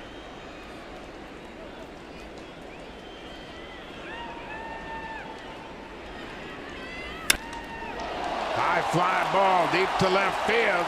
This one is going to be gone. Justin Smoke with another opposite field home run. His 19th of the season. 2 more RBIs gives him 45, and that ball just continued to go and carried right out of the ballpark. Tremendous power to all fields, and that's the one thing with Justin. Yes, they play the shift on him to pull on the ground, but he can elevate anywhere, and we've seen him go the other way so many times. And you're right, this ball just kept on carrying. I didn't think he got it all when he hit it, but it kept on going, and he again has that power on display. He is 1 off of his all-time high in home runs. He hit 20 while playing for the Mariners, and here it is the 16th of June. He's got 19. Took a fastball down in the zone, and look how he stays behind this baseball, puts himself in a very strong position to allow that ball to travel and drive it the other way and get it up and out over the ballpark.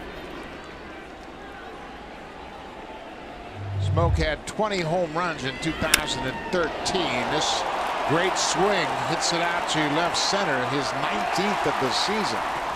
Biggest difference for me too is he's so much more under control now as a hitter in the batter's box. He had that issue where he'd jump out a little bit with the front side or come around the baseball, and now he's much more controlled. You could see that in the way he swings at it, and even at the way he takes some of the off-speed pitches we've seen, the curveballs we talked about earlier tonight. Yet that puts him still in a good position to handle the fastball because he's a lot quieter with your body. When you're a lot quieter, you allow those hands to work.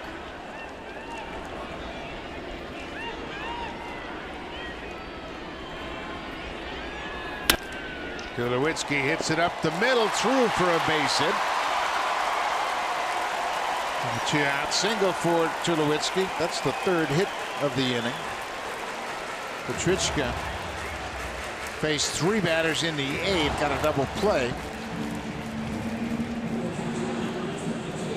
Well, Troy finally got rewarded with a base hit. Talked about those couple balls that he hit very hard earlier tonight with no results, but this one he finds the hole up the middle past the diving Tim Anderson.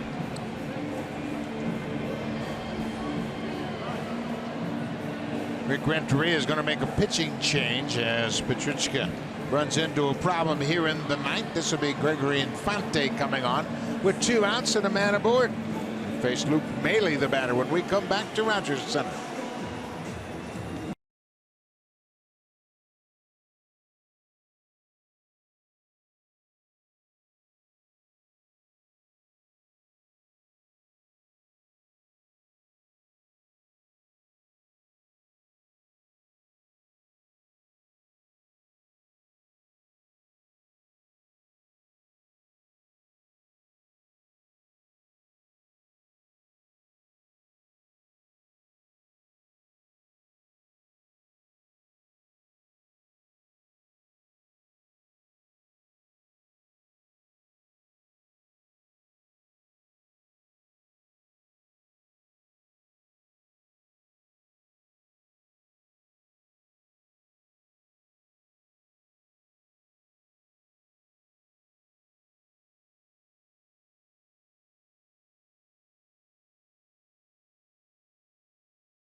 Reminder, we'll be right back at it tomorrow. It all starts at 12:30 p.m. Eastern Time. That's the pregame show with Jamie Campbell and Greg Zahn. It's 9:30 a.m. Pacific Time. Marcus Stroman will go to the mound. Marcus, for the season, 7-2. He is 6-0 over his last 10 starts with a .277 earned run average. He has really been the rock of this rotation so far this season. He'll be opposed by Mike Pelfrey. This is Gregory Infante. Working in his 16th game of the season, he allowed a career high in hits and runs, 4 of each, on Monday against the Orioles.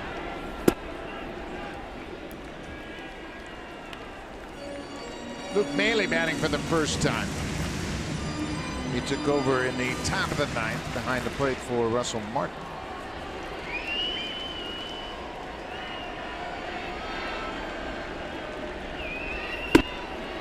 Chases that high fastball.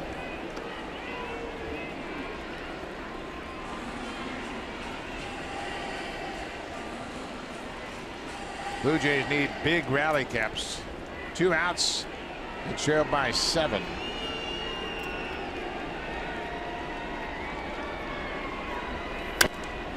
Foul back. 1-2. Jays down to their final strike. Smoke with his 19th home run. Danny Barnes with a good inning in the 9th. 3 up, 3 down with a couple of strikeouts. Dwight Smith had a base hit in his only plate appearance. He scored on the Smoke home run. And he gets a piece of it.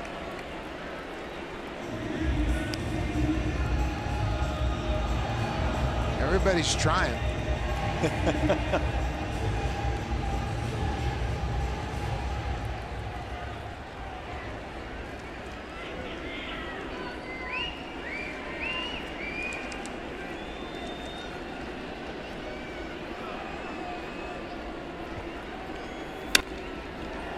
Maile's battling. A win in this game tonight, and the White Sox would win 5 straight at Rogers Center and move to 13-6 here in this ballpark since 2012.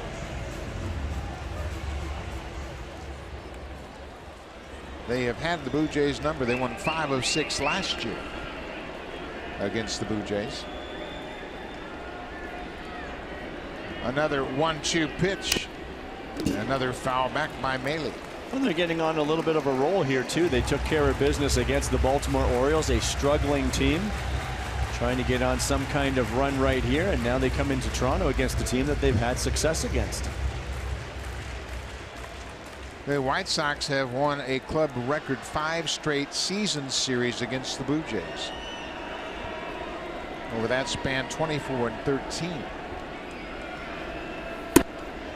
Maile lays off that high hitter. 2-2 now.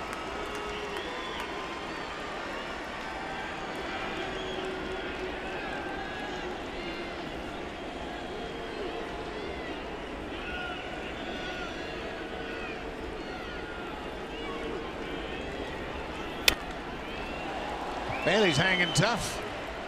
Gregory Infante has a big arm. The average fastball is up around 95 miles per hour. With the curveball and slider to go with it, but when you're just inserted into a ball game after sitting around for a couple of hours and now you've got to face this, that's a tough AB, and Luke is indeed battling him here.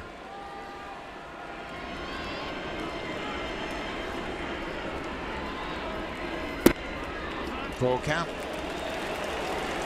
Jose Quintana, the starter in this game, came into this game with the lowest run support in the major leagues. They had scored 22 runs in his 13 starts. Tonight they scored 11.